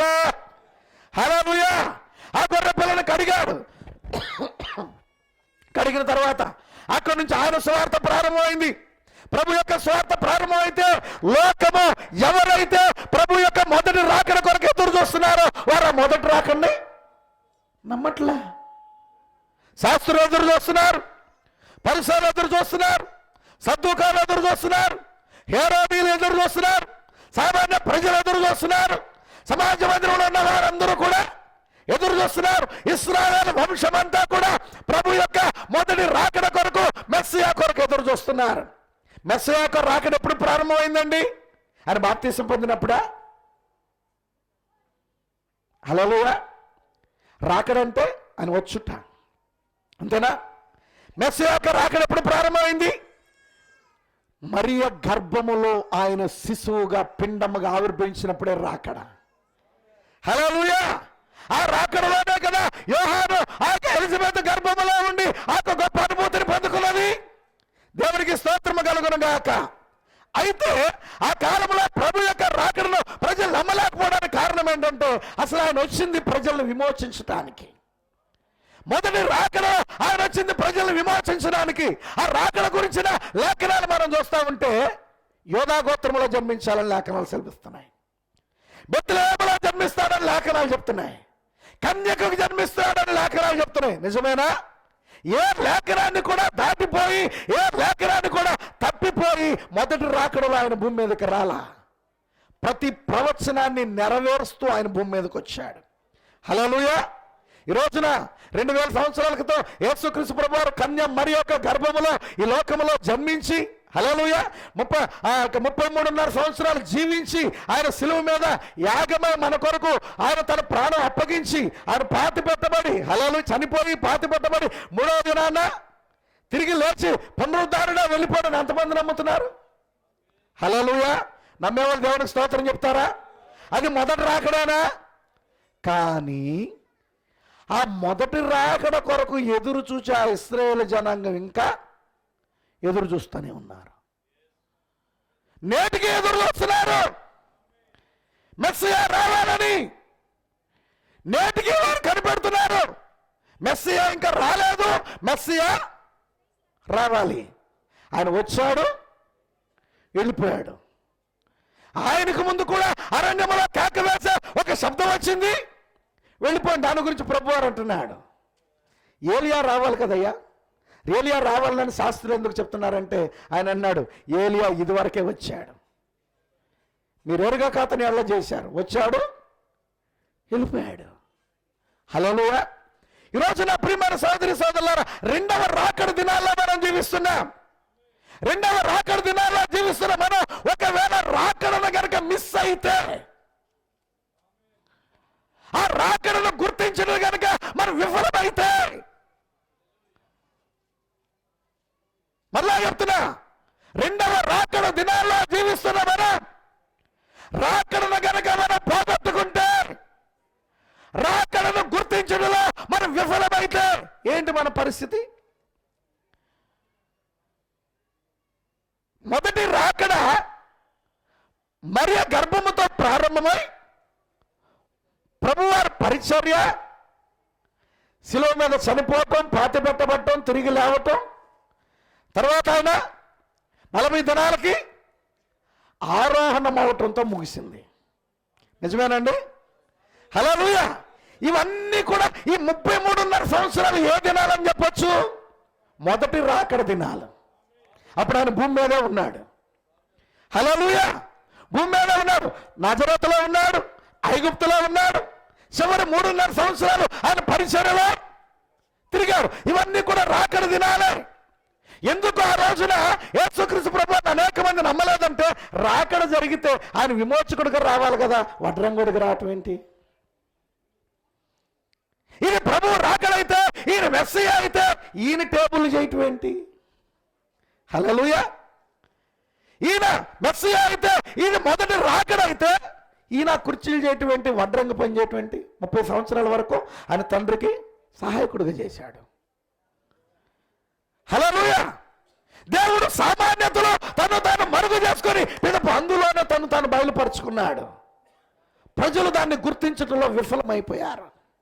ప్రజలు అనుకున్నారు, ఆ రోజున ప్రధాన యాజకులు అనుకున్నారు, ధర్మశాస్త్ర పండితులు అనుకున్నారు, నిజంగా ప్రభు యొక్క మొదటి రాకడ జరిగితే ప్రధాన యాజకులకు తెలియజేయబడుతుంది. ప్రభు యొక్క మొదటి రాకడ అయితే మొదటిగా ఆ శాస్త్రులు అనుకున్నారు, మాకు తెలియజేయబడుతుంది. ఆ ధర్మశాస్త్ర పండితులు, ధర్మశాస్త్రోపదేశకులు అనుకున్నారు, మాకు తెలియజేయబడుతుంది.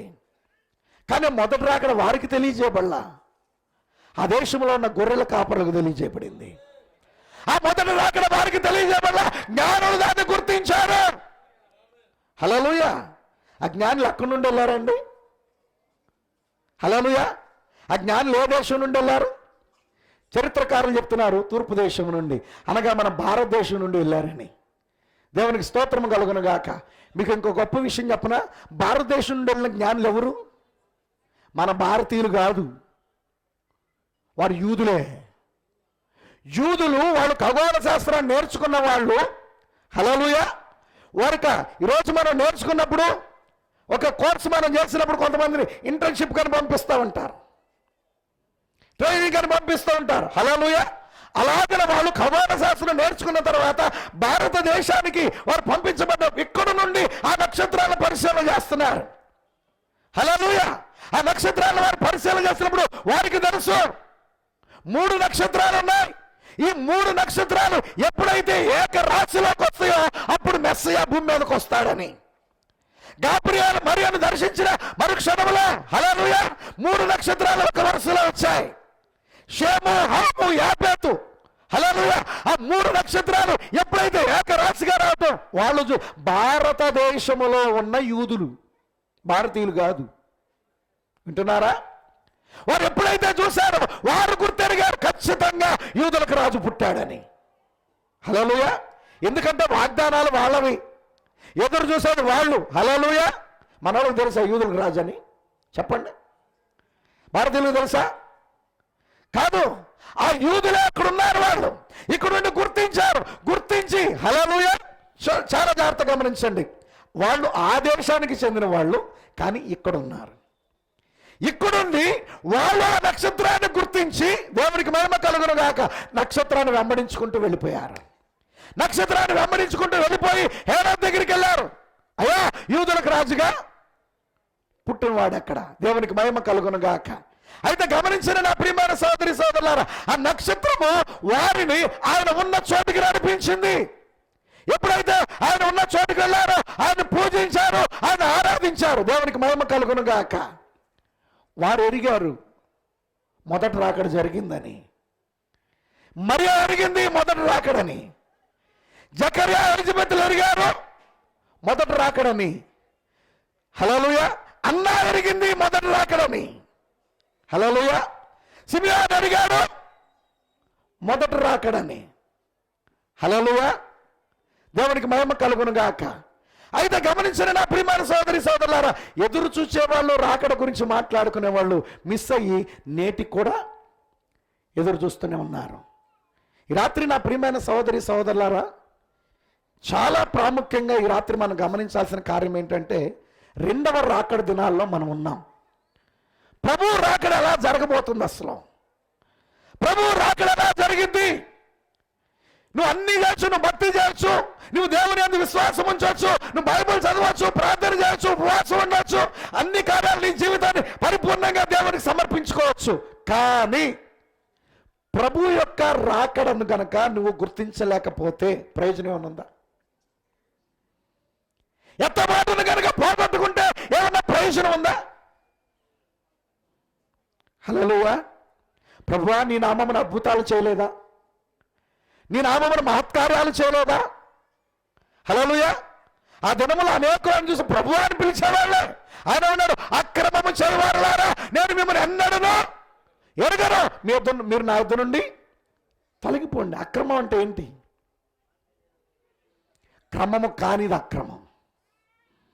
అక్రమం అంటే నువ్వుకేదో అనుకోక, క్రమం కానిది అక్రమం. దేవుడు ఒక క్రమాన్ని కలిగి ఉన్నాడు, దేవుడు ఒక విధానాన్ని కలిగి ఉన్నాడు.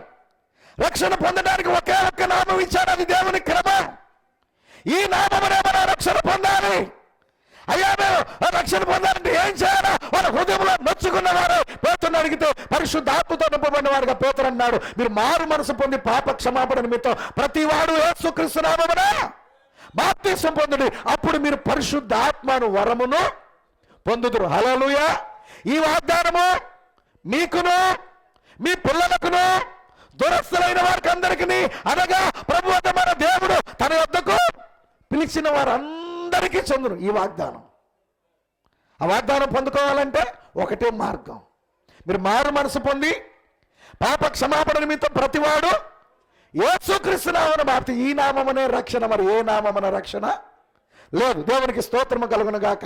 దేవుడు క్రమాన్ని కలిగి ఉన్నాడు, దేవునికి విధానాన్ని కలిగి ఉన్నాడు. దేవునికి స్తోత్రము కలుగును గాక.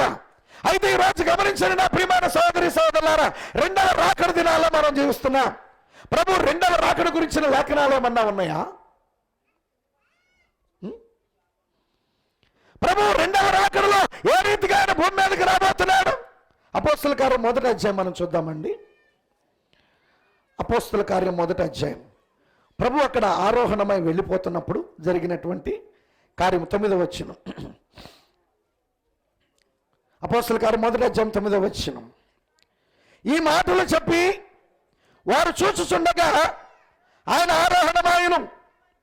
అప్పుడు వారి కన్నులకు కనబడకుండా ఒక మేఘము ఆయనను కొనిపోయెను. హల్లెలూయా. ఎలా ఆరోహణమయ్యాడు? ఒక మేఘం ఆయన్ని కప్పుకుంది, ఒక మేఘం ఆయన్ని కప్పేసింది. హల్లెలూయా. వారి కన్నులకు కనబడకుండా ఒక మేఘం ఆయనను కొనిపోయెను. ఆయన వెళ్ళుచుండగా వారు ఆకాశం వైపు తేరి చూచుచుండిరి. ఇదిగో తెల్లని వస్త్రములు ధరించుకున్న ఇద్దరు మనుషులు వారి వద్ద నిలిచి, గలిలయ మనుషులారా, మీరెందుకు నిలిచి ఆకాశం వైపు చూచుచున్నారు? మీ వద్ద నుండి పరలోకమునకు చేర్చుకొనబడిన ఈ యేసు ఏ రీతిగా పరలోకమునకు వెళ్ళటం మీరు చూచిదురో ఆ రీతిగానే ఆయన తిరిగి వస్తాడు. హల్లెలూయా. ఏ రీతిగా వెళ్ళాడు? వారి కన్నులకు కనబడకుండా ఒక మేఘం ఆయన్ని కొనిపోయింది. హల్లెలూయా. ఎలా వెళ్ళాడు ఆయన? మేఘం ఆయన్ని కొనిపోయింది, అలాగే దిగొస్తాడంట. హల్లెలూయా. ఎలాగండి? అలాగే దిగొస్తాడు. అలాగే దిగొస్తాడంటే ఎలా దిగొస్తాడు ఆయన? మేఘము ధరించుకొని వస్తాడు ఆయన. దేవునికి మహిమ కలుగును గాక. ఆయన మేఘములో నుండి ఆయన రాబోతున్నాడు. అది ప్రభు యొక్క రెండవ రాకడ. నిజమేనా? దేవునికి మహిమ కలుగును గాక. ఆ రాకడ కొరకేనా ఈరోజు క్రైస్తవ లోకమంతా ఎదురు చూసేది? ఆ రాకడ కొరకేనా ఈరోజు మనమంతా కూడా కనిపెట్టుకుని ఉన్నది? ఆమేన్. ఆనాడు యూదులు మొదటి రాకడ కొరకు ఎదురు చూస్తూ, రాకడ అయిపోయినా నేటికి ఇంకా ఎదురు చూస్తున్నారు. ఇప్పుడు రెండవ రాకడ కొరకు యూదులు ఎదురు చూట్ల, ఇశ్రాయేలీయులు ఎదురు చూట్ల. రెండవ రాకడ కొరకు ఎదురు చూసేది ఎవరు? అన్యజనులైన వారు, అన్యజనులలో రక్షించబడిన వారు రెండవ రాకడ కొరకు ఎదురు చూస్తున్నారు. హల్లెలూయా, హల్లెలూయా. వింటున్నారా? ఇప్పుడు మొదటి రాకడను వారు పోగొట్టుకున్నట్టుగా మనం కూడా పోగొట్టుకుంటే,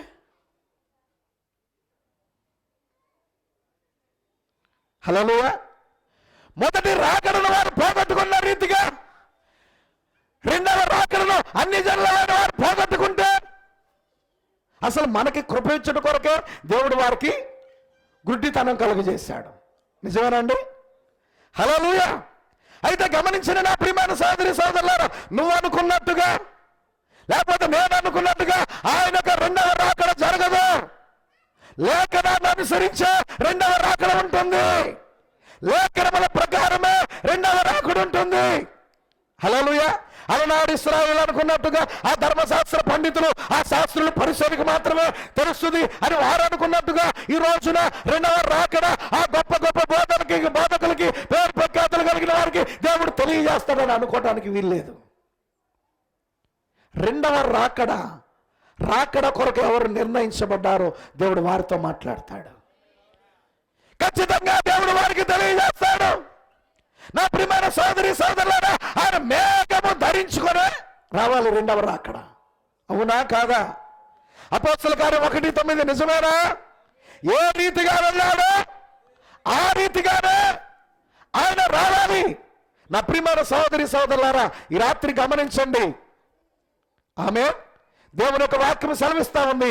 హెచ్కేల్తో దేవుడు మాట్లాడుతున్నాడు. వారు వినినను వినకపోయినను వారి మధ్య ప్రవక్త ఉన్నారని ప్రకటన చేయాలన్నాడు.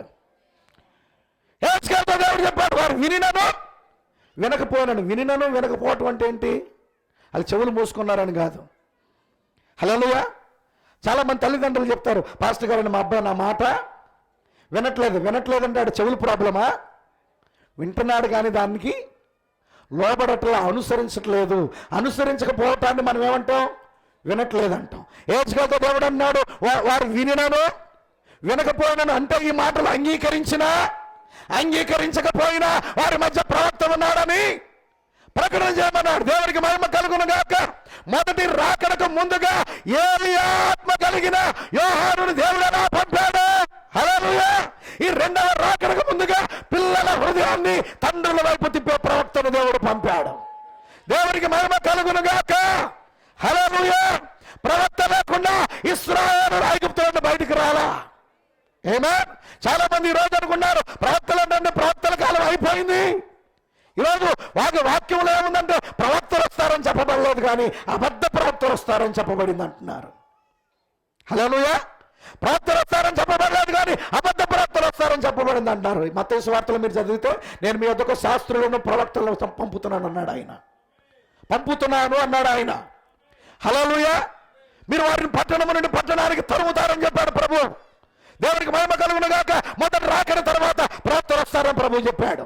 రెండవది అబద్ధ ప్రవక్తలు వస్తారని వాక్యం ఉందండి అనే లేఖనాన్ని అందరూ ఎత్తి చెప్తారు. నా ప్రియమైన సోదరి సోదరుడా, అబద్ధ ప్రవక్తలు వచ్చే మాట నిజమే. దానికి ముందు నేను మిమ్మల్ని ఒక ప్రశ్న అడగాలనుకుంటున్నా. నిజం ఉందా అబద్ధం ఉందా? నిజం ఉందా అబద్ధం ఉందా? హల్లెలూయా. నిజం ఉందా అబద్ధం ఉందా? నిజమే ముందు.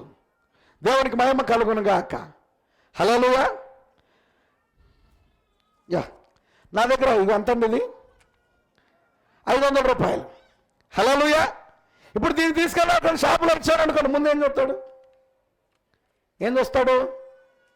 ఎందుకు చూస్తాడు? డూప్లికేటా ఒరిజినలా అని చూస్తాడు. హల్లెలూయా. ఇప్పుడు నేను ఇట్లాంటిది ఇంకో కాగితం మీద 5,000 అనేసి తీసుకెళ్ళి ఇచ్చారనుకోండి, చూస్తాడా? ఏం చేస్తాడు? పట్టుకొని ముందు మొహం మీద ఇసురు కొడతాడు. ఎందుకని?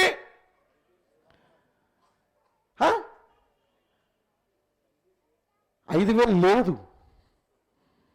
ఉంటే కదా దొంగ నోటు వచ్చేది. హల్లెలూయా. అబద్ధం అంటే ఏంటి? నిజము వక్రీకరించబడ్డ అబద్ధం. కాబట్టి ముందే నిజం ముందు, తర్వాత అబద్ధం. హల్లెలూయా. ఎప్పుడైతే గవర్నమెంట్ మన ఆర్బీఐ ఎప్పుడైతే 500 మంది ముద్రించిందో తర్వాత దీన్ని డూప్లికేట్ చేసే వాళ్ళు వచ్చారు. వింటున్నారా? నిజ ప్రవక్త లేకుండా, నిజమైన 500 లేకుండా అబద్ధ 500 రాదు. నిజ ప్రవక్త లేకుండా అబద్ధ ప్రవక్త వస్తాడా? హల్లెలూయా. నిజ ప్రవక్త లేకుండా అది అబద్ధ ప్రవక్త వస్తారన్నారు. మరి నిజ ప్రవక్త ఏదో తెలుసా నీకు? నిజ ప్రవక్తను గుర్తించాలా? ఇదిగోండి, ఈయన అబద్ధ ప్రవక్త. ఓ రైట్, మంచిది, ఆయన అబద్ధ ప్రవక్తను. నిజమైన వాడు ఎవడు చెప్పు నాకు. నిజమైన ప్రవక్త ఎవరో చెప్పు. హల్లెలూయా. నువ్వు అబద్ధాన్ని గుర్తించడంలో మంచి నైపుణ్యత కలిగి ఉన్నావు, కానీ అదే సమయంలో నిజాన్ని గుర్తించడంలో కూడా నీకు ఆ నైపుణ్యత ఉండాలా. నిజాన్ని గుర్తించడంలో కూడా సామర్థ్యం ఉండాలా. హల్లెలూయా. దేవునికి మహిమ కలుగును గాక. తప్పుడు బోధనను గుర్తించడంలో సామర్థ్యం ఉంటే సరిపోదు, దాని ముందు నిజమైన దాన్ని ఎరిగి ఉండాలి. నువ్వు సత్యమైన దాన్ని నువ్వు ఎరగకుండా హల్లెలూయా అబద్ధమైన అబద్ధం అంటే కుదరదు అక్కడ. హల్లెలూయా. నిజ ప్రవక్త వచ్చాడు. ఆమేన్. దేవునికి మహిమ కలుగును గాక. ఈ కాలంలో దేవుడు మన కొరకు దేవుడు ఆయన లేఖనాల్లో సెలవిచ్చిన రీతిగా, లేఖనంలో చెప్పబడిన రీతిగా దేవునికి మహిమ కలుగును గాక. హల్లెలూయా. ఈ కాలానికి ఒక నిజ ప్రవక్తను పంపాడు దేవుడు. దేవునికి మహిమ కలుగును గాక. నీవు నమ్మినా నమ్మకపోయినా ఈ కాలానికి ఈయనే ప్రవక్త. హల్లెలూయా. నేను నమ్మనండి, నువ్వు నమ్మితే అంత, నమ్మపోతే అంత. హల్లెలూయా. భారతదేశానికి ప్రధానమంత్రి ఎవరు? నరేంద్ర మోడీ గారేనా? నేను ఓటు వేయలేదండి, నేను నమ్మనంటే. నువ్వు నమ్మినా నమ్మకపోయినా, నువ్వు అంగీకరించినా అంగీకరించకపోయినా ప్రధానమంత్రి ఆయనే. హల్లెలూయా. నువ్వు నమ్మినా నమ్మకపోయినా, అంగీకరించినా అంగీకరించకపోయినా లేఖనముల ద్వారా రుజువు చేయబడిన ప్రవక్త. దేవునికి మహిమ కలుగును గాక. హల్లెలూయా. లేఖనాలు కావాలంటే మీటింగ్ అయిపోయినాక రండి. దేవునికి మహిమ కలుగును గాక. హల్లెలూయా. లేఖనాలను పరిశోధించండి, అవే నన్ను గురించి సాక్ష్యం ఇస్తున్నాయి అన్నాడు ఆయన. దేవునికి మహిమ కలుగును గాక. హల్లెలూయా. మొదటి రాకడకు ముందు బాప్తిస్మిచ్చి యోహాను ఏలి ఆకుతో పంపబడిన రీతిగా రెండవ రాకడకు మునుపు ఈ కాలపు ప్రవక్త విలియం బ్రానమ్ గారు ఏలి ఆత్మతో దేవుడు పంపాడు. పిల్లల హృదయాన్ని తండ్రుల వైపు, హల్లెలూయా, ఆది అపోస్తలుల విశ్వాసం వైపు ఏలి ఆత్మ పడిపోయిన బలిపీఠాన్ని కట్టిన రీతిగా ఆ మొదటి విశ్వాసం వైపు జనులను త్రిప్పడానికి. హల్లెలూయా. నా ప్రియమైన సోదరి సోదరులారా, ఈ ఫోటో నేను చూపించానని ఇలా ఆయన అనుసరించాలని అనుకున్నారో, నేను ఈయన అనుసరించట్లా, పైన అగ్ని స్తంభాన్ని అనుసరిస్తున్నా. నేను ఈయన్ని ప్రకటించడానికి రానా, దేవుడు రుజువు చేశాడు. ఏ అగ్ని స్తంభం ద్వారా దేవుడు రుజువు చేశాడు, ఆ అగ్ని స్తంభానికి సాక్షిగా నిలబడి మాట్లాడుతున్నా నేను. దేవునికి మహిమ కలుగును గాక. విలియం బ్రానమ్ అనే ఒక మనిషిని ప్రకటించడానికి రాలా. హల్లెలూయా. దేవుడు తన వాక్యాన్ని రుజువు చేయడానికి ఒక ప్రవక్తను పంపాడు. ఆ ప్రవక్త ద్వారా దేవుడు తన వాక్యాన్ని బయలుపరిచాడని రుజువు చేయడానికి మాట్లాడుతున్నా నేను. దేవునికి మహిమ కలుగును గాక. మొదటి రాకడకు ముందుగా బాప్తిస్మిచ్చి యోహాను ఎలా వచ్చాడో, రెండవ రాకడకు ముందుగా ఈ కాలపు ప్రవక్తను దేవుడు పంపాడు ఏలి ఆత్మతో. దేవునికి మహిమ కలుగును గాక. ఇవన్నీ చెప్పాలంటే ఈ రాత్రి అంతా చెప్పొచ్చు, నాకు అంత సమయం లేదు ఇప్పుడు. దేవునికి మహిమ కలుగును గాక. నా ప్రియమైన సోదరి సోదరులారా, ఈ ఆలోచన మనసులో పెట్టండి. లేఖనాలను పరిశోధించండి. ప్రభు చెప్పిన రీతిగా లేఖనాలను పరిశోధించండి, అవే నన్ను గురించి సాక్ష్యం ఇస్తున్నాయి అన్నాడు. ఇప్పుడు రెండవ రాకడ ముందు ప్రవక్త వచ్చాడు, ఆయన వెళ్ళిపోయాడు. మొదటి రాకడ ముందు ఏలియా వచ్చాడు, యోహాను వచ్చాడు. యోహాను వచ్చి ఆయన చెరసాలలో వేయబడినప్పుడు అడిగాడు, తన శిష్యుల్ని పంపించాడు, రాబోవాడు నీవేనా, మరి ఒకరి కొరకు మేము కనిపెట్టాలా? హల్లెలూయా. ఎందుకంటే నన్ను జైల్లో పెట్టేశారు, బయటకు వచ్చే అవకాశం నాకు కనపట్లేదు. నువ్వే కనుక మెస్సియా అయితే ఇంతటితో నా జీవితం, నా పని అయిపోయినట్టే, నేను వెళ్ళిపోతాను. హల్లెలూయా. నువ్వే కనుక మెస్సియా అయితే, ఇదే మొదటి రాకడైతే, హల్లెలూయా, నా పని అయిపోయినట్టే, నేను వెళ్ళిపోతాను అన్నాడు. మొదటి రాకడలో యేసుక్రీస్తు వారిని పరిచయం చేసింది ఎవరండి? యోహాను గారేనా? ఇప్పుడు రెండవ రాకడను కూడా పరిచయం చేయాలి, మరి ఆయన వెళ్ళిపోయాడు. Praise the Lord. ఆయన వెళ్ళిపోయాడు, మరి రెండవ రాకడ పరిచయం చేశాడు ఎవరు? హల్లెలూయా. ఏలియానే పరిచయం చేయాలా, ఆయనే పరిచయం చేయాలా. హల్లెలూయా. నా ప్రియమైన సహోదరి సహోదరులారా, ఇప్పుడు నేను చెప్పబోయే మాట దయచేసి అర్థం చేసుకోవడానికి ప్రయత్నం చేయండి. దేవుడు తన కృపను మీకు అనుగ్రహింప చేయనుగాక. హల్లెలూయా. అపోస్తల కార్యం 1వ అధ్యాయము 9వ వచనంలో చెప్పబడిన లేఖనము నెరవేరినది, నెరవేరబోవుటలేదు, నెరవేరి ఉన్నది. ఆయన మేఘము ధరించుకొని వచ్చాడు. హల్లెలూయా. 1963లో ఆ ప్రభు యొక్క రాకడ ప్రారంభమైంది. హల్లెలూయా. వింటున్నారా ప్రియులారా? రెండవ రాకడ దినాల్లో మనం ఉన్నాం. ఇప్పుడు ఆయన మేఘము ధరించుకొని రాబోతులేదు, ఆయన మేఘము ధరించుకొని వచ్చి ఉన్నాడు ఆయన. హల్లెలూయా. 1963లో ఆయన మేఘము ధరించుకొని ప్రభు వచ్చాడు. రెండవ రాకడ ప్రారంభమైంది, అయిపోయిందని నేను చెప్పట్లా. రెండవ రాకడ అయిపోయిందని నేను చెప్పట్లా. రెండవ రాకడ ప్రారంభమైంది. ఎప్పుడు ముగించబడుతుందో తెలుసా? మన ఎత్తబాటుతో ముగించబడబోతుంది. హల్లెలూయా. మన ఎత్తబాటుతో ముగించబడబోతుంది. ప్రభు యొక్క మొదటి రాకడ మరియు గర్భముతో ప్రారంభమై ఆయన ఆరోహణముతో ఎలా ముగించబడిందో, ప్రభు ఆ యొక్క దిగి వచ్చుడుతో ప్రారంభమై మన ఎత్తబాటుతో రెండవ రాకడ ముగించబడుతుంది. హల్లెలూయా. చాలా మంది అనుకున్నారు వీళ్ళు రాకడ అయిపోయిందని చెప్తున్నారు. నేను రాకడ అయిపోయిందని చెప్పట్లా. రాకడ దినములలో మనం ఉన్నాం ప్రియులారా. రాకడ దినములలో మనం ఉన్నాం. ఆ రోజున ఆయన భూమి మీద పరిచర్య చేస్తున్నప్పుడు ఎంతమంది గుర్తించారు మొదటి రాకడలో? రాకడ కొరకు ఎదురు చూసే ప్రతి వారు ఈ రాత్రి ఆలోచన చేయాలా. హల్లెలూయా. దేవుడు కృప ఇచ్చాడు, దేవుడు ఆయుష్ ఇచ్చాడు, దేవుడు అద్భుతం చేశాడు. 2025 చూసే కృప మనందరికి ఇచ్చాడు. హల్లెలూయా. సహోదరి ప్రశాంతి జీవితంలో అద్భుతాన్ని చేశాడు. ఏమా మన సహోదరి మెర్సీ జీవితంలో దేవుడు గొప్ప కార్యం చేశాడు.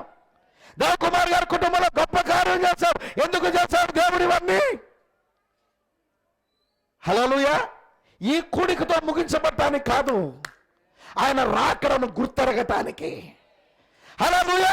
ఆ రాకడను గుర్తెరిగి ఆయన అంగీకరించి ఆయన్ని చేర్చుకొని ఎత్తబాటు కొరకు. నా ప్రియమైన సహోదరి సహోదరులారా, నా మాటలు వెర్రి మాటల్లాగా మీకు కనపడచ్చు, నా మాటలు పిచ్చి మాటల్లాగా నీకు కనపడచ్చు. కానీ గమనించండి. హల్లెలూయా. దేవుని కృపను వేడుకోండి. నువ్వు ఏమన్నా పోగొట్టుకో, నిత్య జీవాన్ని పోగొట్టుకోమాక, ఎత్తబాటును పోగొట్టుకోమాక. ఎత్తబాటును పోగొట్టుకుంటే నీకు ప్రయోజనం ఏమి లేదు. నువ్వు చేసే భక్తి వృధా, నీ ప్రార్థన వృధా, నువ్వు క్రమం తప్పకుండా ఆరాధనకి వెళతావు వృధా. నువ్వు ఎత్తబడకుండా ఏమి సాధించే ప్రయోజనం? ఎత్తబాటును పోగొట్టుకుంటే ఏ ప్రయోజనం నీ జీవితంలో? ఎత్తబాటును నువ్వు కలిగి ఉండాలంటే, ఎత్తబాటులో నువ్వు ఉండాలంటే ఆయన రాకడను గుర్తించాలా లేదా? హల్లెలూయా. నిజమేనండి. ఎత్తబాటులో ఉండాలంటే రాకను గుర్తించాలా లేదా? మనం అందరము మేఘముల మీద కొనుక్కోబడతామని వాక్యం చెప్తుందా?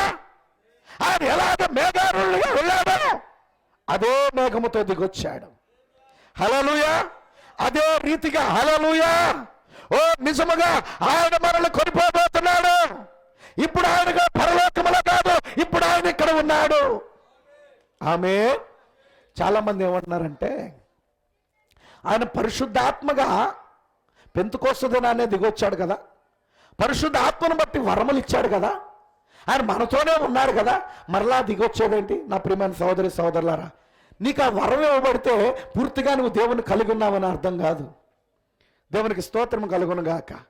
హల్లెలూయా. ఆమేన్. వరం అంటే గిఫ్ట్. ఆమేన్. పాస్టర్ గారికి గిఫ్ట్ ఇచ్చాను అనుకోండి, పెన్ను. హల్లెలూయా. పాస్టర్ గారికి పెన్ను గిఫ్ట్ ఇచ్చా. హల్లెలూయా. పాస్టర్ గారి దగ్గర పెన్ను ఉందా? నేనున్నానా? గిఫ్ట్ ఉంది, కానీ నేను.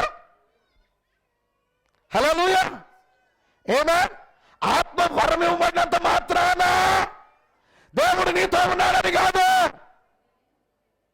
ఆత్మ వరములు ఇవ్వబడినంత మాత్రాన, బహుమానాలు ఇవ్వబడినంత మాత్రాన నువ్వు పరిపూర్ణమైన వాక్యములో ఉన్నావని కాదు.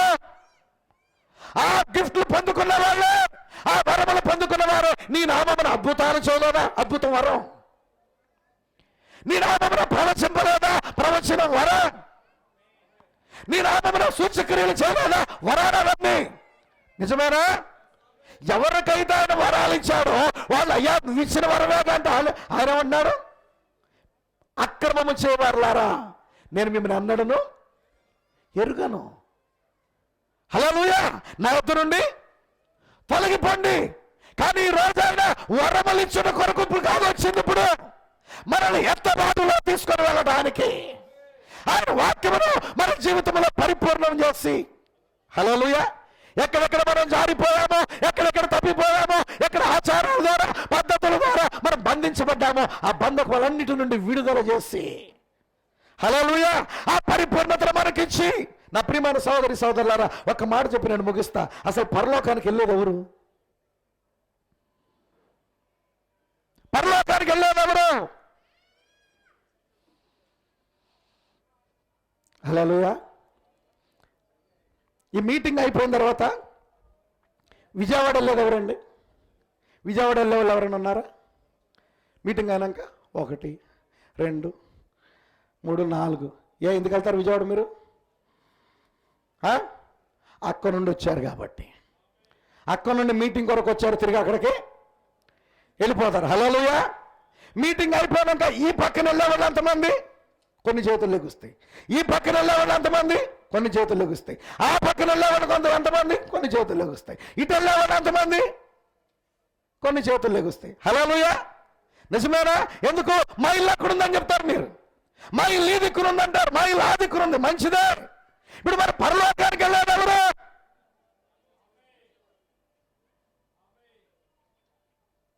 పరలోకానికి వెళ్ళేది ఎవరు? ఎవరైతే పరలోకం నుండి వచ్చారో వాళ్ళే వెళ్తారు. హల్లెలూయా. ఎవరు పరలోకం నుండి వచ్చారో వాళ్ళే వెళ్తారు.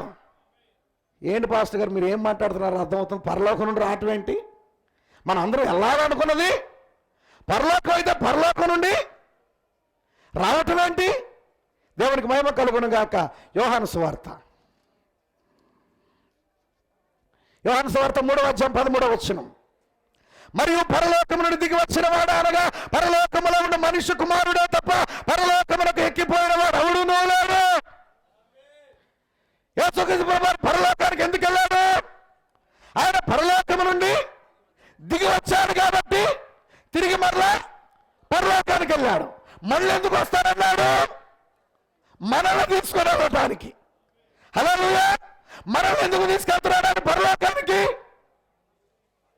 మనల్ని ఎందుకు తీసుకెళ్ళాలని పరలోకానికి? అందరినీ ఎందుకు తీసుకెళ్ళాలనుకోవట్లేదు ఆయన? హల్లెలూయా. అపోస్తలుడైన పౌలు గారు ఎఫెసీయులకు రాసిన పత్రిక 1వ అధ్యాయంలో చెప్తున్నాడు, జగత్తు పునాది వేయబడక మునిపే ఆయన ప్రేమ చేత క్రీస్తులో మనల్ని ఏర్పరచుకున్నాడని. ఎప్పుడండి? జగత్తు పునాది వేయబడక మునిపే, నువ్వు కూర్చున్న భూమి లేనప్పుడే, నీ పైన కనపడే ఆకాశం లేనప్పుడే. హల్లెలూయా. అక్కడున్న ఆకాశంలో ఉన్న స్టార్ అది ఇంటి మీద స్టార్ ఎక్కడ? ఈ స్టార్లే లేనప్పుడే జగత్తు పునాది వేయబడక మునిపే ప్రేమ చేత ఆయన క్రీస్తులో మనలను ఏర్పరచుకున్నాడు. అప్పుడు ఆయన ఎక్కడున్నాడు? హల్లెలూయా. ఆయన స్వయం బహుడైన దేవుడు, సమీపింపరాని తేజస్సుతో ఆయన మాత్రమే వసించుచు అమరత్వము కలిగిన వాడుగా ఉన్నాడు. ఆయన మనస్సులో కొంతమందిని తలంచాడు ఆయన. హల్లెలూయా. ఆయన మనసులో కొంతమందిని తలంచాడు. ఆయన మనసులో కొంతమందిని ఏర్పరచుకున్నాడు. ఆయన మనసులో కొంతమందిని నిర్ణయించుకున్నాడు. ఆ నిర్ణయించుకున్న వారిని హల్లెలూయా ఆయా కాలంలో ఆయా సమయంలో దేవుడు భూమి మీదకు పంపుతున్నాడు. ఈరోజు మన సమయం వచ్చింది. ఈరోజు నీ సమయం వచ్చింది. ఈరోజు నీవు నేను గుర్తించాల్సిన కార్యం ఏంటో తెలుసా ప్రియులారా? అసలు మనం ఎక్కడి నుండి వచ్చాం? హల్లెలూయా. నువ్వు ఏ బండ నుండి చెక్కబడితేవా? ఆమె ఏ కొండ నుండి నువ్వు తవ్వబడ్డావో ఒక్కసారి యోచన చేయి. నిజముగా దేవుడు నీకు ఆ బయలుపాటు ఇవ్వాలి. నువ్వు పరలోకం నుండి దిగి వచ్చి ఉన్నావని, ఈ భూమి మీదకి రాకమునుపు దేవుడి ఆలోచనలో ఉన్నావని, ఈ భూమి మీదకి రాకమునుపు దేవుని యొక్క తలంపులో నువ్వు ఉన్నావని ఆ బయలుపాటు నేను చెప్తే నువ్వు చెప్తే వచ్చేది కాదు, దేవుడు ఇవ్వాల్సిందే. దేవుడు తను తాను బయలుపరచుకోకపోతే అది నువ్వెవరో నీకు అర్థం కాదు. నా ప్రియమైన సోదరి సోదరులు చాలామంది అంటారు, అసలు నా జీవితం ఏంటో నాకు అర్థం కాకుండా ఉందండి. నీ జీవితం ఏంటో నీకు అర్థం అవ్వాలంటే నీ జీవితాన్ని తరచి తరచి పరీక్షించుకోమంటలా. దైవత్వం యొక్క గ్రహింపును పొందు. దైవికమైన ప్రత్యక్షత నీ జీవితంలో పొందినప్పుడు, ఎప్పుడైతే దైవత్వం నీకు బయలుపరచబడుతుందో, నువ్వు ఆయనలో భాగమైనట్లయితే నువ్వెవరో నీకు అర్థమవుతుంది. నువ్వు ఏమై ఉన్నావో నీకు అర్థమవుతుంది. నువ్వు ఏమై ఉన్నావో నువ్వెవరో నీకు అర్థమైనప్పుడు, ఓ మరణమాది ముళ్ళెక్కడా, ఓ సమాధి నీ విజయమే అక్కడ. మరణపు ముళ్ళు విరిగిపోయింది. నేను ఎవరినో నేను ఎరిగాను. హల్లెలూయా. నేను ఎవరినో నేను గ్రహించాను. పౌలు గారు అడిగాడు. ఈరోజు నువ్వు ఆ మాట చెప్పగలవా? ఈ రాత్రి నా ప్రియమైన సోదరి సోదరులారా, రెండవ రాకడ కొరకు ఎదురు చూసే ప్రజలారా, ప్రభు యొక్క రాకడలో కొనిపోబడాలి, ఎత్తబడాలని ఎదురు చూసే క్రైస్తవులారు యోచన చేయండి. రాకడ ప్రారంభమైనది లేఖనాలను బట్టి. రాకడ దినాల్లో ఉన్న ఈ దినములలో ఒక రోజున కొందరు అదృశ్యమైపోబోతున్నారు, కనబడకుండా కొనిపోబడబోతున్నారు. హల్లెలూయా. ప్రజలు అనుకున్నట్టుగా, ప్రజలు తలంచినట్టుగా, హల్లెలూయా, ఈ ఊరిలో 100 మంది వెళ్ళిపోతారు, ఆ ఊరిలో 500 మంది వెళ్ళిపోతారు. నా ప్రియమైన సహోదరి సహోదరులారా, భూమి అంతటి మీద ఒక 500 మంది ఎత్తబడితే గొప్ప. ఏంటండి? భూమి అంతట్లో 500 మంది ఎత్తబడితే గొప్ప. నేనేం భయపెట్టట్లా. నా ప్రియమైన సహోదరి సహోదరులారా, నోహ దినాల్లో లోకం అంతట్లో ఎంతమంది రక్షించబడ్డారండి? 8 మంది. హల్లెలూయా. అసలు ఎత్తబాటు జరిగితే ప్రజలు గ్రహించలేరు, తెలియదు. ఎత్తబాటు జరిగితే ఆరాధనలు మామూలుగానే జరుగుతాయి. ఎత్తబడిన వాళ్ళు అందరూ మామూలుగానే ఉపవాస కూడికలు జరుగుతాయి, మామూలుగానే మీటింగులు జరుగుతాయి, మామూలుగా అన్ని యథావిధిగా జరుగుతాయి. ఎత్తబాటు జరిగిందన్న ఆలోచన కూడా ఎవరికి తెలియదు. అసలు నేటికి మనం చూస్తే ఈరోజు ప్రపంచంలో రోజు కనీసం 500 మంది పైనే కనపడకుండా పోతున్నారు. కనపడకుండా పోతున్నారంటే అదృశ్యం, అంటే ఎత్తబడుతున్నారని కాదు, తప్పిపోయిన వాళ్ళని, కనపట్టలేదని, ఎడిపోయిన వాళ్ళని, అటువంటి కేసులు 500 పైన ఉంటాయి. అట్లాంటి దాంట్లో ఇది ఒకటి కొట్టుకెళ్ళిపోద్ది. ఎత్తబాటు జరిగినప్పుడు ఏదో గొప్పగా సంభవం జరిగిపోద్ది, అదో చూస్తాం. చాలా మంది అనుకున్నారు మన జీవితం ఎంత ఉన్నా ఆ ప్రభు వచ్చినప్పుడు అని. ప్రభువా అంటే ఆయన కృప కలిగిన దేవుడు, కృప కలిగిన దేవుడే, కానీ ఆయనకు ఒక నియమం ఉంది. ఆయన కనికరమ కలిగిన దేవుడు. ప్రభువా అంటే ఎత్తబడతాం. సిలువ మీద దొంగ ఎత్తబడలేదా? ఆ రక్షించబడలేదా? ఆ లాస్ట్ మినిట్లో యేసు నీవు నీ రాజ్యం దాచినప్పుడు నన్ను జ్ఞాపకం చేసుకోమంటే ఆయనకి కృప ఇవ్వలేదా? ఆ దొంగకు కృప ఉంది, కానీ వాక్యం విని లోబడిన దొంగలకు కృప ఉండదండి. నిజమే. మన స్వభావం ఎప్పుడు ఎదుటి మీద నెట్టేయటమే. ప్రారంభంలో చెప్పా కదా, ఆదాముని అడిగితే ఎవరి మీద నెట్టాడు? హవ్వ మీద నెట్టాడు. హవ్వను అడిగితే ఎవరి మీద నెట్టాడు? అపవాది మీద నెట్టాడు. కానీ మన ప్రభువు ఆయన చెయ్యని నేరాన్ని, నీ దోషాన్ని ఆయన తన మీద పెట్టుకున్నాడు. హల్లెలూయా. తన దోషాన్ని తన మీద పెట్టుకోవడం కాదు, తన నేరాన్ని తన మీద పెట్టుకోవడం కాదు, మనందరి దోషాన్ని ఆయన తన మీద పెట్టుకున్నాడు. ఆయన ఎవరి మీద రుద్దలా, మనందరి దాన్ని తన మీద రుద్దుకున్నాడు. ఆయన మనందరి నిమిత్తము తను తాను అప్పగించుకున్నాడు. ఆయన పొందిన దెబ్బల ద్వారా మనకు స్వస్థత కలిగి ఉన్నది. ఆయన పొందిన దెబ్బల ద్వారానే క్యాన్సర్కి స్వస్థత. ఆయన పొందిన దెబ్బల ద్వారానే అది ఎటువంటి వ్యాధి అయినా స్వస్థత. ప్రతి వ్యాధికి ఒక పేరుంది, ప్రతి వ్యాధికి ఒక పేరుంది. అంతేనండి. హల్లెలూయా. కొన్ని పేర్లు చెప్తే జనాలకి అంటారు, నీకు క్యాన్సర్. హల్లెలూయా. ఇప్పుడు కొత్త వైరస్ వచ్చిందంట చైనాలో, నీకు అది వచ్చిందంట. ఎందుకు? అమ్మో, అది నాకు వచ్చిందా? నా ప్రియమైన సహోదరుడా, నీకు ఒక విషయం చెప్పనా? ఆ వ్యాధి, ఆ పేర్ల కన్నా ఉన్నతమైన నామము, ఉన్నతమైన దేవుడు నీకున్నాడు. హల్లెలూయా. క్యాన్సర్ అనే పేరు కన్నా ప్రభు అయిన యేసుక్రీస్తు అనే నామం గొప్పది. హల్లెలూయా. ఎటువంటి వ్యాధి, ప్రతి వ్యాధికి ఒక నామం ఉంది. ఆ నామము కన్నా ఉన్నతమైన నామము ప్రభు అయిన యేసుక్రీస్తు నామం. ఆ నామాన్ని నువ్వు కలిగినప్పుడు ఏదైనా ఆ నామం కింద ఉండాల్సిందే. హల్లెలూయా. వ్యాధి పేరు ఏదైనా ప్రతిదీ కూడా ఆయన నామం కన్నా కింద ఉండాల్సిందే. అందుకే ఈరోజు విశ్వాస గొప్ప నిరీక్షణ. రాని మరణమా రాని, హల్లెలూయా, వ్యాధ రాని, దేవునికి స్తోత్రం కలుగును గాక. ఉగ్రత వస్తుందంట, రాని. రేపొద్దున దేవుని తీర్పులు భూమి మీద కుమ్మరించబడుతున్నాయి. వెల్కమ్. ఎందుకు వెల్కమ్? దేవుని ఉగ్రత భూమిని తాక మునిపే నేను కొనిపోబడతా. హల్లెలూయా. మొదటి నీటి బొట్టు ఓ భూమిని తాకక మునిపే నోవా కాలంలో ఆదాకు కొనిపోబడ్డాడు. ఉగ్రత కన్నా ముందే ఆదాకు కొనిపోబడ్డాడు. నోవహు దినాల్లో జరిగినట్టుగానే మనుష్య కుమారుని దినాల్లో జరుగునన్నాడు ఆయన. మనం ఎత్తబడే కాలంలో ఉన్నాం ప్రియులారా, రాకడ దినాల్లో ఉన్నాం ప్రియులారా. నిత్యముగా దేవుడు ఈ కుటుంబంలో చేసిన ప్రతి కార్యాన్ని బట్టి వారు ఏర్పాటు చేసిన కృతజ్ఞత కూడికలో హల్లెలూయా నిజమైన సత్యమైన వర్తమానం ప్రకటించబడింది. ఈ వాక్యానికి నువ్వు లోబడి నీ జీవితాన్ని సమర్పించుకుంటే అసలు నీవు ఈ రోజు నువ్వు చెల్లించే కృతజ్ఞత కన్నా గొప్పది మరొకటి లేదు. హల్లెలూయా. నీ జీవితాన్ని పరిపూర్ణంగా దేవునికి సమర్పించి ఆయన వాక్యానికి లోబడి ప్రభు రాకడ దినాల్లో నీవు ఉన్నావని, ఎత్తబడే ఘడియలో నీవు ఉన్నావని, ఏ క్షణమైన ఎత్తబాటు జరుగుతుందని నువ్వు గుర్తెరిగి హల్లెలూయా ఎత్తబాటు కొరకే దేవుడు నన్ను నియమించాడని వెరగాలి. పౌలు గారు చెప్పాడు ఆ రోజున, రక్షణ పొందుటకే దేవుడు మనల్ని నియమించాను. మరి ఈరోజు మనల్ని ఎందుకు నియమించాడు ఆయన? రక్షించబడిన వ్యక్తి ఏమని చెప్పాలా? ఎత్తబాటు కొరకే దేవుడు నన్ను నియమించాడు. హల్లెలూయా. ఈ కుటుంబంలో శోధనలు ఎందుకు వచ్చినాయి? ఈ కూడిక కొరకే. అనేక మందికి సత్య సువార్త ప్రకటించబడట కొరకే ఈ కుటుంబంలో కొన్ని పరిస్థితులు దేవుడు అనుమతించాడు. ఆమేన్.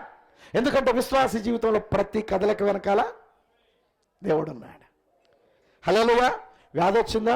దేవుడు ఏదో కార్యం చేయబోతున్నాడు. సమస్య వచ్చిందా? దేవుడు ఏదో కార్యం చేయబోతున్నాడు.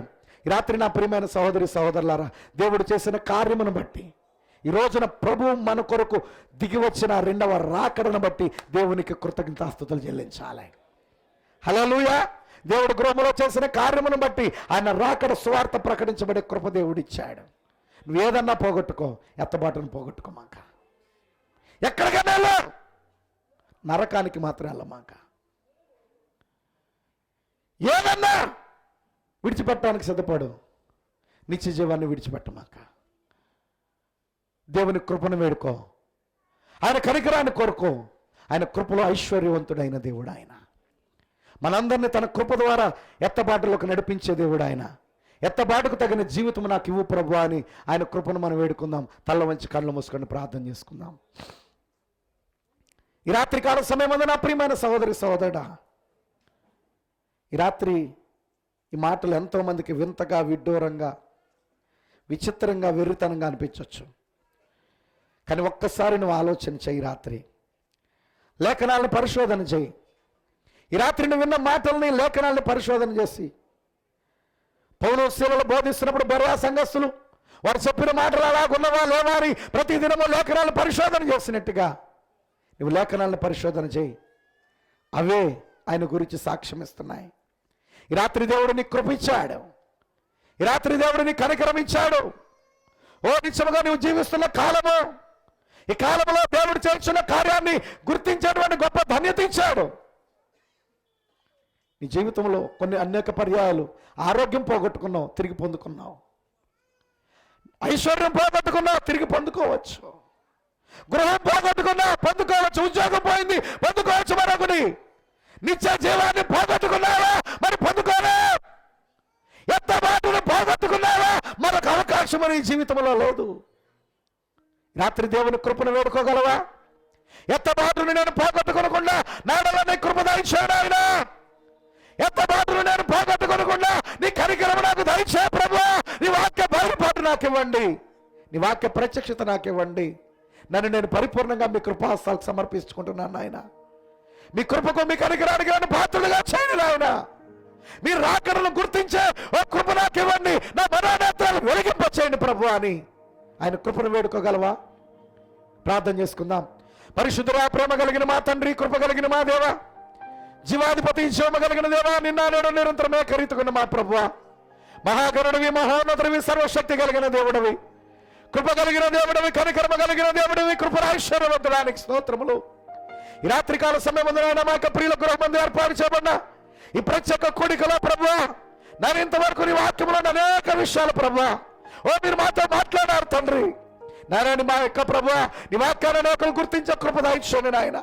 విత్తబడిన ప్రతి మాట అనేక హృదయాల్లో 100 ఫలింపచేయండి, బలపరచండి, స్థిరపరచండి నాయన. నీ కృప దయచేయండి. సత్యమును ఎరిగే భాగ్యమునైనా ప్రభు ప్రతి బిడ్డకు మీరు అనుగ్రహింపచేయమని ప్రార్థిస్తున్నాము నాయన. ప్రభా, చెప్పబడిన సాక్ష్యాలను బట్టి నీకు స్తోత్రములు. మా యొక్క సోదరునైనా మెర్సీ శిష్యు యొక్క జీవితంలో మీరు చేసిన కార్యాలను బట్టి, మీరు చేసిన అద్భుతాన్ని బట్టి నీకు స్తోత్రములు నాయన. ప్రశాంతి శిష్యుల జీవితంలో మీరు చేసిన మరొక అద్భుతాన్ని బట్టి నీకు స్తోత్రములు నాయన. ప్రభువానికి స్తోత్రములు నాయన. మా ప్రియ దేవకుమార్ గారి గృహంలో మీరు చేసిన ప్రతి కార్యమును బట్టి కృతజ్ఞతాస్తులు చెల్లిస్తుండగా, వారితో కలిసి మేము కూడా ఈ రాత్రి మీ నామాన్ని ఘనపరచడానికి మేము వచ్చాము. అదే సమయంలో మీరు మాతో మాట్లాడారు నాయన. ప్రభువా, మీరు మాకు ఇచ్చిన రక్షణను బట్టి కృతజ్ఞతలు చెల్లించుదముగాక. మీరు ఆకలిని గుర్తించడం బట్టి నిజముగా మా జీవితమే కృతజ్ఞతగా ఉండే కృప మాకు దయచేయండి. ప్రభువానికి స్తోత్రములు, వందనములు చెల్లిస్తున్నాం. గొప్ప దేవుడా, ఈ రాత్రి నాయన ఈ సర్వలో కూడిన ప్రతి బిడ్డతో నాయన, ఈ మైక్ ద్వారా ఉన్న ప్రతి బిడ్డతో మీరు మాట్లాడాలని మేము నమ్ముతున్నాము నాయన. ఓ ఎవరి కొరకైతే ఈ రాత్రి మీరు మాట్లాడారో ఆ బిడ్డలు మీరు పోగొట్టుకునే దేవుడా కాదు నాయన. నీ కార్యము జరిగించండి. విత్తబడిన వాక్యం అందరి హృదయాలను నిరంతరంగా ఫలింపజేసి నిత్యముగా మా జీవితాల ద్వారా మీరే మహిమాగంత ప్రభావం పొందుకోమని సమస్త మహిమాగంత ప్రభావం మీకే చెల్లిస్తూ యేసుక్రీస్తు నామమున ప్రార్థిస్తున్నామా పరమ తండ్రి. ఆమేన్.